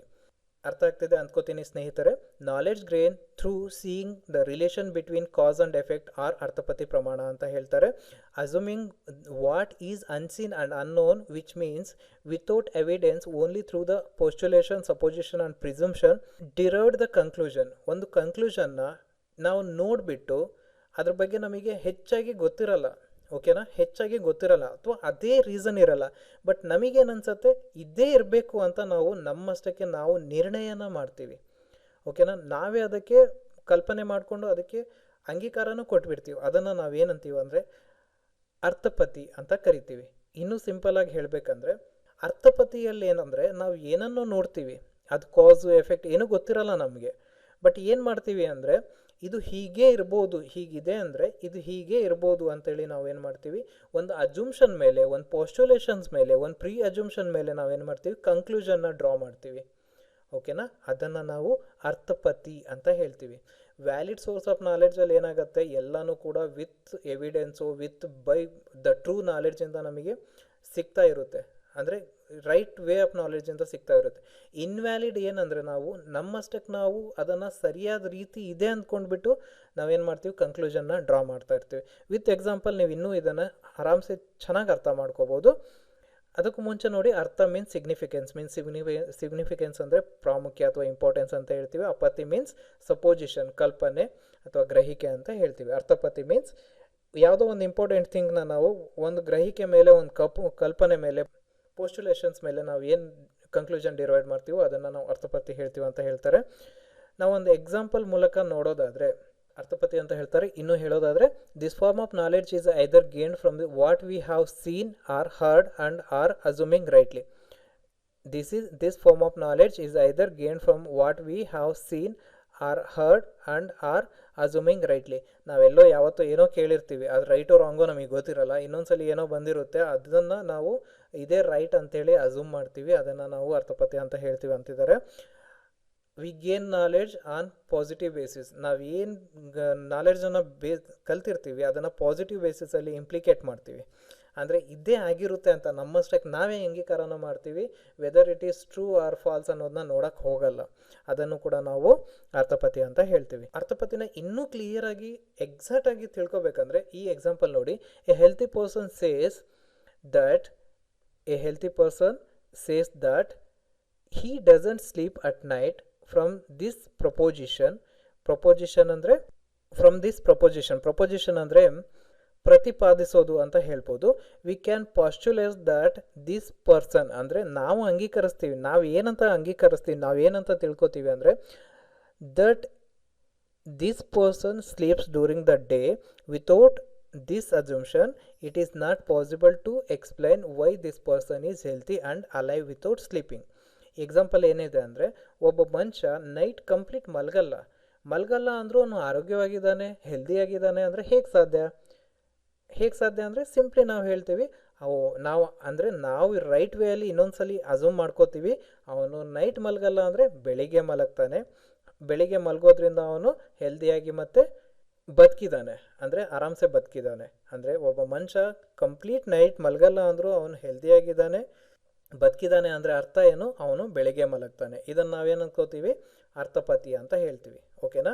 ಈ ನಾಲೆಡ್ಜನ್ನು ನಾವು ಅರ್ಥಪತಿ ಅಂತ ಹೇಳ್ತೀವಿ. ನೆಕ್ಸ್ಟು ನೋಡಿ, ಅವನು ಕೆಲವರಿಗೆ ಒಂದು ಕಾಯಿಲೆ ಇರ್ತವೆ, ನೈಟು ಮಲಗಲ್ಲ, ಡೇನೂ ಮಲಗಲ್ಲ. ಅದೇ ಸತ್ಯ ಅಂತ ನಾವು ಹೇಳಲಿಕ್ಕಾಗಲ್ಲ. ಬಟ್ ಒಂದು ಅಜ್ಯೂಮ್ಷನ್, ರೈಟ್ಲಿ ಅಜ್ಯೂಮ್ಷನ್ ಅಥವಾ ಪಾಸಿಟಿವ್ ಅಜ್ಯೂಮ್ಷನ್ ಏನಂದರೆ, ಅವ್ನು ನೈಟ್ ಮಲಗಿಲ್ಲ ಅಂದರೆ ಬೆಳಗ್ಗೆ ಮಲಗ್ತಾನೆ, ಅದಕ್ಕೆ ಚೆನ್ನಾಗಿದ್ದಾನೆ ಅಂತ. ಬಟ್ ಕೆಲವರಿಗೆ ನಿದ್ದೆ ಬರದೇ ಇರೋ ಕಾಯಿಲೆ ಇರ್ತವೆ, ಬಟ್ ಏನೋ ಒಂದು ರೀಸನ್ ಇರ್ತವೆ, ಅದಕ್ಕೆ ಬೆಳಗ್ಗೆನೂ ಮಲಗಲ್ಲ, ನೈಟು ಮಲಗಲ್ಲ ಅಂತ ಇನ್ಸಿಡೆಂಟ್ ನಾವು ಕೇಳಿದ್ದೀವಿ. ಎಷ್ಟೋ ವರ್ಷಗಳಿಂದ ಮಲಗಿಲ್ಲ ಅನ್ನೋರು ನಾವು ನೋಡಿದ್ದೀವಿ. ಸೊ ನಾವು ಅಂಥ ವ್ಯಕ್ತಿಗಳು ಇದಕ್ಕೆ ತದ್ವಿರುದ್ಧ ಅಂತ ಅನ್ನಿಸ್ಬೋದು. ಎರಡನೇ ಎಕ್ಸಾಂಪಲ್ ಆಗಿ ಇನ್ನೂ ಕ್ಲಿಯರಾಗಿ ಹೇಳೋದಾದರೆ ನೋಡಿ, ಯಾರೋ ಒಬ್ಬ ಡುಮ್ಮಕ್ಕಿರುವಂಥ ಒಬ್ಬ ವ್ಯಕ್ತಿನ ನೋಡ್ತೀವಿ. ತುಂಬ ಫ್ಯಾಟಿ ಪರ್ಸನ್ ಇದ್ದಾಗ ನಮಗೇನು ಅನಿಸುತ್ತೆ, ಇವನು ತುಂಬ ಸ್ನ್ಯಾಕ್ಸ್ ತಿಂತಾನೆ, ತುಂಬ ಊಟ ಮಾಡ್ತಾನೆ, ಇವನು ಅದಕ್ಕೆ ಹಿಂಗಾಗಿದ್ದಾನೆ ಅಂದ್ಕೋತೀವಿ. ಸಮ್ ಪರ್ಸನ್ಸಿಗೆ ಹೆರಿಡಿಟಿ ಇರುತ್ತೆ, ಒಬೆಸಿಟಿ ಇರುತ್ತೆ, ಸ್ವಲ್ಪ ತಿಂದ್ರೂ ಕೂಡ ಅವರು ಫ್ಯಾಟ್ ಆಗ್ತಾ ಹೋಗ್ತಾರೆ. ಕೆಲವರು ತುಂಬ ತೆಳ್ಳಗಿರ್ತಾರೆ, ಬಟ್ ಬಕೆಟ್ ಗಟ್ಟಲೆ ಅನ್ನ, ಸಾಂಬಾರು, ಚಪಾತಿ ಎಲ್ಲನೂ ತಿಂತಾರೆ, ನಾನ್ ವೆಜ್ ತಿಂತಾರೆ, ಆದರೂ ದಪ್ಪ ಆಗಲ್ಲ. ಸೊ ನಾವು ಇದಕ್ಕೆಲ್ಲ ಇಂಪ್ಲಿಸಿಟ್ ಮಾಡಲಿಕ್ಕೆ ಆಗಲ್ಲ. ಇದನ್ನು ನಾವು ಹೇಳೋದು ಈ ಒಂದು ರೀಸನಿಗೋಸ್ಕರನ ನಾವು ಇದನ್ನು ವ್ಯಾಲಿಡ್ ಸೋರ್ಸ್ ಅಂದೆ ಇನ್ವ್ಯಾಲಿಡ್ ಸೋರ್ಸ್ ಅಂತೀವಿ. ವಿತೌಟ್ ಎವಿಡೆನ್ಸ್ ಅಂತಲೂ ಹೇಳ್ತೀವಿ ನಾವು. ಅಂದರೆ ನಮಗೆ ಅವ್ನು ಇದೇ ರೀಸನಿಗೆ ಆಗಿದ್ದಾನೆ ಅಂತ ಗೊತ್ತಿರಲ್ಲ, ಬಟ್ ನಾವು ಒಂದು ರೈಟ್ ಅಸ್ಯೂಮ್ಷನ್ ಅಂತ, ನಾವು ಪಾಸಿಟಿವ್ ಅಸ್ಯೂಮ್ಷನ್ ಅಂತ ನಮಗೆ ನಾವು ಮಾಡಿಕೊಂಡು ಆ ಒಂದು ಡಿಟರ್ಮಿನೇಷನ್ ಮಾಡ್ತೀವಿ ಅಥವಾ ಕನ್ಕ್ಲೂಷನ್ ಡ್ರಾ ಮಾಡ್ತೀವಲ್ಲ, ಅದನ್ನು ನಾವು ಅರ್ಥಪತಿ ಅಂತ ಕರಿತೀವಿ. ಇದು ನೆನ್ಪಿಟ್ಕೊಂಡಿರಿ. ಕೊನೆಯದಾಗಿ ನಾವು ಅನುಪಲಬ್ಧಿ ಅಂತ ಹೇಳ್ತೀವಿ. ಅನುಪಲಬ್ಧಿ ಕೂಡ ತುಂಬಾ ಈಸಿಯೆಸ್ಟ್ ಒಂದು ಥಿಂಗ್. ಇದು ಆರಾಮ್ಸೆ ನೆನ್ಪಿಟ್ಕೋಬೋದಾದಂಥ ಒಂದು ಪಾಯಿಂಟ್. ಅನುಪಲಬ್ಧಿ ಅಂದರೆ ಅಪ್ರಿಹೆನ್ಸಿವ್ ಆರ್ ನಾನ್ ಅಪ್ರಿಹೆನ್ಸಿವ್ ಅಂದರೆ ಆತಂಕ ಅಂತ ಬರುತ್ತೆ. ಅನು ಮೀನ್ಸ್ ನಾನ್ ಅಂತ, ಅನು ಅಂದರೆ ನಾನ್ ಅಂತ ಹೇಳ್ತೀವಿ. ಉಪಲಬ್ಧಿ ಮೀನ್ಸ್ ಅವೈಲೇಬಲ್ ಅಂತ. ನಾನ್ ಅವೈಲೇಬಿಲಿಟಿ ಅಂತ ಹೇಳಿದರೆ ಅನುಪಲಬ್ಧಿ ಅಂತ ಅರ್ಥ ಆಗುತ್ತೆ. Anupalabdhi is the immediate knowledge of the non-existence of an object. Simple ಇದೆ ನೋಡಿ. ಅನುಪಲಬ್ಧಿ ಅಂತ ಹೇಳಿದರೆ immediate knowledge of the nonexistence of object. Negation which is an independent category is known by independent pramana called nonapprehensive. Negation which is an independent category is known by an independent pramana called non-apprehensive. See negation ಅಂದರೆ ನಿರಾಕರಿಸೋದು ಅಂತ ಹೇಳ್ತೀವಿ. There is no man in the home means home is vacant or locked. ನಾವು ಯಾವುದೇ ಒಂದು ತೀರ್ಮಾನಕ್ಕೆ ಬರೋ ಮುಂಚೆ ಅಥವಾ ಒಂದು ನಿರ್ಣಯಕ್ಕೆ ಬರೋ ಮುಂಚೆ ಏನು ಮಾಡ್ತೀವಿ, ಅಲ್ಲಿ ಏನಿಲ್ಲನೋ ಅದನ್ನು ತಿಳ್ಕೊಂಡ್ಬಿಟ್ಟು ಒಂದು ನಿರ್ಣಯನ ತಗೊತೀವಿ. ಅದನ್ನು ನಾವು ಏನಂತ ಕರಿತೀವಿ, ಅನುಪಲಬ್ಧಿ. ಇದರಲ್ಲಿ ಸಿಂಪಲಿ ತಿಳ್ಕೊಳ್ಳೋದಾದರೆ ಸ್ನೇಹಿತರೆ, ನೀವು ನಾನ್ ಎಕ್ಸಿಸ್ಟೆನ್ಸ್ ಅಂತ ತಿಳ್ಕೊಳ್ಳಿ. ಅಲ್ಲಿ ಎಕ್ಸಿಸ್ಟೆನ್ಸ್ ಇಲ್ಲ ಅಂದರೆ ಸೊ ಇದು ಬೇರೆ ಆಗಿದೆ ಅಂತ ಅರ್ಥ. ನಾನು ಅದಕ್ಕೆ ಇಲ್ಲೊಂದು ಎಕ್ಸಾಂಪಲ್ನ ಕೊಟ್ಟಿದ್ದೀನಿ. There is no man in the home ಅಂದರೆ ಅಲ್ಲಿ ಮನೆಯಲ್ಲಿ ಮನುಷ್ಯರು ಇಲ್ಲ ಅಂದಾಗ ಆ ಮನೆ ಏನಾಗುತ್ತೆ, ವೇಕೆಂಟ್ ಆಗುತ್ತೆ ಅಥವಾ ಬೀಗ ಹಾಕಿದ್ದಾರೆ ಅಂತ. There is no man in the home means home is vacant or locked. ಆ ಮನೆಯಲ್ಲಿ ಪೀಪಲ್ ಇಲ್ಲ ಅಂದರೆ, ಮ್ಯಾನ್ ಅಂತ ಇದೆ ಇಲ್ಲಿ, ಆ್ಯಕ್ಚುಲಿ ಮನೆಯಲ್ಲಿ ಜನಗಳಿಲ್ಲ ಅಂದರೆ ಆ ಮನೆ ಖಾಲಿ ಇದೆ ಅಥವಾ ಬೀಗ ಹಾಕಿದ್ದಾರೆ ಅಂತ ಅರ್ಥ. ಓಕೆನಾ? ಇನ್ನೂ ಒಂದು ಎಕ್ಸಾಂಪಲ್ ಹೇಳೋದಾದರೆ, ಒಂದು ಮನೆಯಲ್ಲಿ ತುಂಬ ಇಲಿಗಳಿದಾವೆ ಅಂದರೆ ಆ ಮನೆಯಲ್ಲಿ ಬೆಕ್ಕಿಲ್ಲ ಅಂತ ಅರ್ಥ. ಸೊ ನಮಗೆ ಒಂದು ಕನ್ಕ್ಲೂಷನ್ ಬಂದುಬಿಡ್ತಾ, ಮನೆಯಲ್ಲಿ ಮನುಷ್ಯರಿಲ್ಲ ಅಂದರೆ ಖಾಲಿ ಇದೆ ಅಥವಾ ಬೀಗ ಹಾಕಿದ್ದಾರೆ ಅಂತ. ಅದೇ ರೀತಿ ಆ ಮನೆಗಳಲ್ಲಿ ತುಂಬ ಇಲಿ ಇದೆ ಅಂದರೆ ಅಲ್ಲಿ ಯಾವುದೇ ಕಾರಣಕ್ಕೂ ಕೂಡ ಬೆಕ್ಕಿಲ್ಲ ಅಂತ ಅರ್ಥ. ಸೊ ನಾವು ಇದನ್ನು ಏನಂತೀವಿ, ಅನುಪಲಬ್ಧಿ ಅಂದರೆ ನಾನ್ ಎಕ್ಸಿಸ್ಟೆನ್ಸ್. ನಾನ್ ಎಕ್ಸಿಸ್ಟೆನ್ಸ್ ಮೀನ್ಸ್ ಅಲ್ಲಿ ಬೆಕ್ಕಿಲ್ಲ ಅದಕ್ಕೆ ಇಲಿಗಳಿದ್ದಾವೆ, ಅಲ್ಲಿ ಜನ ಇಲ್ಲ ಅದಕ್ಕೆ ಮನೆ ಖಾಲಿ ಇದೆ. ನಾವು ಏನು ಅಲ್ಲಿ ಜನ ಇಲ್ಲ ಅಥವಾ ಬೆಕ್ಕಿಲ್ಲ ಅಂತೀವೋ, ಬೆಕ್ಕಿಲ್ಲ ಅನ್ನೋದನ್ನ ತಿಳ್ಕೊಂಡ್ಬಿಟ್ಟು ನಾವೇನು ಮಾಡ್ತೀವಿ, ನಾಲೆಡ್ಜ್ನ ತಗೋತೀವಿ, ಅಲ್ಲಿ ಇಲಿಗಳಿರ್ತವೆ ಅಂತ. ಮನುಷ್ಯರಿಲ್ಲ ಅಂತ ತಿಳ್ಕೊಂಡ್ರೆ ಅಲ್ಲಿ ಮನೆ ಖಾಲಿ ಇದೆ ಅಂತ ತಿಳ್ಕೊತೀವಿ. ಆ ಒಂದು ನಾಲೆಡ್ಜ್ ಮೇಲೆ ನಾವು ಏನು ನಾಲೆಡ್ಜನ್ನು ಗೇನ್ ಮಾಡ್ತೀವಿ, ಈ ಬೇಸ್ ಮೇಲೆ ಏನು ನಾಲೆಡ್ಜನ್ನು ಗೇನ್ ಮಾಡ್ತೀವಿ, ಅದನ್ನು ನಾವು ಅನುಪಲಬ್ಧಿ ಅಂತ ಕರಿತೀವಿ. ಸ್ನೇಹಿತರೆ, ಇಲ್ಲಿವರೆಗೆ ನಿಮಗೆಲ್ಲನೂ ಅರ್ಥ ಆಗಿದೆ ಅಂದರೆ ಇದೇನು ದೊಡ್ಡ ಮ್ಯಾಟ್ರ್ ಅಲ್ಲ, ಆರಾಮ್ಸೆ ಕಲಿತಾ ಹೋಗ್ತೀರಾ. ನೆಕ್ಸ್ಟ್ ಟಾಪಿಕ್ ಬಂದುಬಿಟ್ಟು ಸ್ಟ್ರಕ್ಚರ್ ಆ್ಯಂಡ್ ಕೈಂಡ್ಸ್ ಆಫ್ ಅನುಮಾನ. ಸ್ಟ್ರಕ್ಚರ್ ಆ್ಯಂಡ್ ಕೈಂಡ್ಸ್ ಆಫ್ ಅನುಮಾನ. ನೀವು ಎರಡನೇ ಪಾಯಿಂಟ್ ಏನು ನೋಡಿದ್ರಲ್ಲ, ವ್ಯಾಲಿಡ್ ಸೋರ್ಸ್ ಆಫ್ ನಾಲೆಡ್ಜು, ಆ ಒಂದು ಪಾಯಿಂಟಿನ ಎಕ್ಸ್ಟೆನ್ಷನ್ ವರ್ಷನ್ ಅಂತಲೇ ನಾವು ಇದನ್ನು ಕರಿಬೋದು, structure and kinds of anumana. See, anumana in Sanskrit inference is known as anumana. In Sanskrit inference is known as anumana. Inference means ನಿರ್ಣಯ ಅಂತ ಹೇಳ್ತೀವಿ ಅಥವಾ ಅನುಮಾನ ಪಡೋದು ಅಂತಲೂ ಹೇಳ್ತೀವಿ. ಇಟ್ಸ್ ನೋನ್ ಆಸ್ ಅನುಮಾನ. ಅನುಮಾನ is the second valid source. Second valid source according to Nyaya Vaidika school. Next, Anumana is a mediate and indirect source of knowledge. Anumana is a mediate and indirect source of knowledge. ನಾನು ಆಗಲೇ ಹೇಳಿದೆ, ಅನುಮಾನ ಅನ್ನೋದು already ನಡೆದಿರುವಂತಹ ಒಂದು ಥಿಯರಿನ ತಗೊಂಡು ಇನ್ನೊಂದು ಇನ್ಸಿಡೆಂಟಿಗೆ ನಾವು ಏನು ಮಾಡ್ತೀವಿ, ಹೀಗೆ ಆಗ್ಬೋದು, ಯಾಕಂದರೆ ಆ ಒಂದು ನಾಲೆಡ್ಜ್ ಬೇಸ್ ಮೇಲೆ ಇನ್ನೊಂದು ಇನ್ಸಿಡೆಂಟ್ನ ನಾವು ಡಿಟರ್ಮೈನ್ ಮಾಡ್ತೀವಿ, ಅದನ್ನು ನಾವು ಅನುಮಾನ ಅಂತ ಕರಿತೀವಿ. ಓಕೆ, ನಾನು ಮೊದಲಿಗೆ ಹೇಳಿದೆ, the conclusion derived on the basis of the previous cognition ಅಂತೇಳಿ ಹೇಳ್ತೀವಿ. ಹಳೆ ಒಂದು ಥಿಯರಿ ಮೇಲೆ ಅಥವಾ ಒಂದು ನಾಲೆಡ್ಜ್ ಮೇಲೆ ನಾವು ಏನನ್ನು ಕನ್ಕ್ಲೂಷನ್ನ ಡ್ರಾ ಮಾಡ್ತೀವಿ, ರೈಟ್ ವೇ ಆಫ್ ನಾಲೆಡ್ಜನ್ನು ಡ್ರಾ ಮಾಡ್ತೀವಿ ಅಥವಾ ಗೇನ್ ಮಾಡ್ತೀವಿ, ಅದನ್ನು ನಾವು ಅನುಮಾನ ಅಂತ ಕರಿತೀವಿ. The word anumana is combination of anu means after, ಅನು ಅಂದರೆ ಆಫ್ಟರು, ಮತ್ತು ಮನ ಅಂತ ಹೇಳಿದರೆ knowledge, which means knowledge. So the combined meaning of anumana is after knowledge. ನಾವು ಒಂದು ನಾಲೆಡ್ಜನ್ನು ಗೇನ್ ಮಾಡ್ಕೊಂಡಿರ್ತೀವಿ, ಆ ನಾಲೆಡ್ಜ್ ಬೇಸ್ ಮೇಲೆ ನಾವು ಇನ್ನೊಂದು ಯಾವುದೋ ಆ ಇನ್ಸಿಡೆಂಟ್ನ ಕನ್ಕ್ಲೂಷನ್ನ ಡ್ರಾ ಮಾಡ್ತೀವಿ, ಅದನ್ನು ಏನಂತ ಕರಿತೀವಿ, ಅನುಮಾನ ಅಂತ ಕರಿತೀವಿ. ಅನುಮಾನ ಅಂದರೆ ಆಫ್ಟರ್ ನಾಲೆಡ್ಜ್, ನೆನಪಿರಲಿ. ಸೊ ನಿಮಗೆ ಹೆಲ್ಪ್ಫುಲ್ ಆಗುತ್ತೆ. ಇನ್ನು ಎಕ್ಸಾಂಪಲ್ ಮೂಲಕ ನೋಡೋದಾದರೆ, the hill is fiery. The hill is fiery ಅಂದರೆ ಒಂದು ಬೆಟ್ಟದ ಏನು ಮಾಡ್ತಾ ಇದೆ, ಸುಡ್ತಾ ಇದೆ ಅಥವಾ ಒಂದು ಬೆಂಕಿ ಬಿದ್ದಿದೆ ಅಂತ ಹೇಳಿದರೆ, ಬಿಕಾಸ್ ಹಿಲ್ ಈಸ್ ಸ್ಮೋಕಿ. ಹೆಂಗೆ ಹೇಳ್ತೀವಿ ಅಂದರೆ, ನಾವು ಆ ಬೆಟ್ಟ ಸ್ಮೋಕಿಂದ ಆವರಿಸ್ಕೊಂಡಿದೆ, ಅದಕ್ಕೆ ಅಲ್ಲಿ ಬೆಂಕಿ ಬಿದ್ದಿದೆ ಅಂತ ಹೇಳ್ತೀವಿ. Whatever has fire has smoke. In the example, we pass from the perception of smoke in the hill to the knowledge of the existence of the fire in it on the ground of our previous knowledge of the universal relation between fire and smoke. ನಾವು ನೋಡಿ, fire and ಸ್ಮೋಕನ್ನು ನಮಗೆ ಗೊತ್ತಿರುತ್ತೆ, smoke ಬಂದರೆ ಏನಾಗುತ್ತೆ, fire ಬಂದರೆ ಏನಾಗುತ್ತೆ, ಆ ಒಂದು ನಾಲೆಡ್ಜ್ ತಿಳ್ಕೊಂಡಿರ್ತೀವಲ್ಲ, ಆ ತಿಳ್ಕೊಂಡಿರುವಂಥ ನಾಲೆಡ್ಜ್ ಬೇಸ್ ಮೇಲೆ ಏನು ಮಾಡ್ತೀವಿ, ಸ್ಮೋಕು ಒಂದು ಬೆಟ್ಟವನ್ನು ಆವರಿಸ್ಕೊಂಡಿದೆ ಅಂದರೆ ಅಲ್ಲಿ ಬೆಂಕಿ ಬಿದ್ದಿದೆ ಅಂತ ಈಸಿಲಿ ಹೇಳ್ತೀವಿ. ಸೊ ನಮಗೆ ಸ್ಮೋಕ್ ಇದೆ ಅಂದರೆ ಅಲ್ಲ ಬೆಂಕಿ ಬಿದ್ದಿದೆ ಅಂತ ಹೇಗೆ ಅರ್ಥ ಆಗುತ್ತೆ ಅಂದರೆ, ನಾವು ಆ ಒಂದು ನಾಲೆಡ್ಜನ್ನು, ಆ ಒಂದು ಯೂನಿವರ್ಸಲ್ ಟ್ರೂತನ್ನು ನಾವು ಆಲ್ರೆಡಿ ಲರ್ನ್ ಮಾಡಿರ್ತೀವಿ ಅಥವಾ ತಿಳ್ಕೊಂಡಿರ್ತೀವಿ. ಆ ಬೇಸ್ ಮೇಲೆ ನಾವೇನು ಮಾಡ್ತೀವಿ, ಈ ಕನ್ಕ್ಲೂಷನ್ನ ಡ್ರಾ ಮಾಡ್ತೀವಿ. ಓಕೆನಾ? ನೆಕ್ಸ್ಟ್, ಅನುಮಾನ is made up of sadhya. ಸಾಧ್ಯ ಅಂದರೆ the major term predicate of the conclusion. Paksha the minor term predicate of conclusion. Hetu or linga the middle term of setu. See, ಅನುಮಾನದಲ್ಲಿ ಆ್ಯಕ್ಚುಲಿ 3 ಟೈಪನ್ನು ನೋಡ್ತೀವಿ. ಒಂದು ಸಾಧ್ಯ, ಪಕ್ಷ ಮತ್ತು ಹೇತು. ಹೇತು ಅಥವಾ ಲಿಂಗ ಅಂತ ಕರಿತೀವಿ. ಸಾಧ್ಯ ಅನ್ನೋದು the major term of predicate ಅಂತ ಹೇಳ್ತೀವಿ. ಪಕ್ಷ ಅನ್ನೋದು the minor term of predicate ಅಂತ ಹೇಳ್ಬೋದು. ಹೇತು ಅಥವಾ ಲಿಂಗ ಅನ್ನೋದೇನಿದೆ ದ ಮಿಡಲ್ ಟರ್ಮ್, ಅಂದರೆ ಪಕ್ಷ ಮತ್ತು ಸಾಧ್ಯ ಈ ಎರಡಕ್ಕೂ ಕನೆಕ್ಷನ್ನ ಕೊಡುವಂಥ ಒಂದು ಕೆಲಸ ಮಾಡುವಂಥದ್ದನ್ನು ನಾವು ಹೇತು ಅಥವಾ ಲಿಂಗ ಅಂತ ಕರಿತೀವಿ. ನೀವು ಇನ್ನೂ ಸಿಂಪಲಾಗಿ ನೆನ್ಪಿಟ್ಕೊಳ್ಳೋದಾದರೆ ಇದನ್ನು ಬ್ರಿಡ್ಜ್ ಅಂತ ತಿಳ್ಕೊಳ್ಳಿ, ಸೇತು ಅಂತ ತಿಳ್ಕೊಳ್ಳಿ. ಸೊ ಗೊತ್ತಾಗತ್ತೆ. ಓಕೆನಾ? ಇಲ್ಲಿ ನೋಡಿ, ಒಂದು ಎಕ್ಸಾಂಪಲ್ನ ಹೇಳ್ತಾ ಇದ್ದೀನಿ. All fruits are sweet, all mangoes are fruits, all mangoes are sweet. ಇಲ್ಲಿ ಸ್ವೀಟ್ ಅನ್ನೋದು ದ ಮೇಜರ್ ಟರ್ಮ್. ಸ್ವೀಟ್ ಅನ್ನೋದು ದ ಮೇಜರ್ ಟರ್ಮ್. ಸ್ವೀಟ್ ಅನ್ನೋದು ಮೇಜರ್ ಟರ್ಮ್. ಇದನ್ನು ಸಾಧ್ಯ ಅಂತ ಹೇಳಿದರೆ. ಎರಡನೇದು ಪಕ್ಷ, the minor term subject of the conclusion mango. Mango ಮತ್ತು ಸ್ವೀಟು ಇವೆರಡು ಕೂಡ ಇವೇನು ಸಾಧ್ಯ, ಸ್ವೀಟು ಮತ್ತು ಪಕ್ಷ ಮ್ಯಾಂಗೋ. ಈ ಫ್ರೂಟ್ ಏನಿದೆ ಅಲ್ಲ, ಈ ಫ್ರೂಟ್ ಏನು ಮಾಡುತ್ತೆ ಅಂದರೆ ಬ್ರಿಡ್ಜಾಗಿ ಕನ್ವರ್ಟ್ ಮಾಡುತ್ತೆ.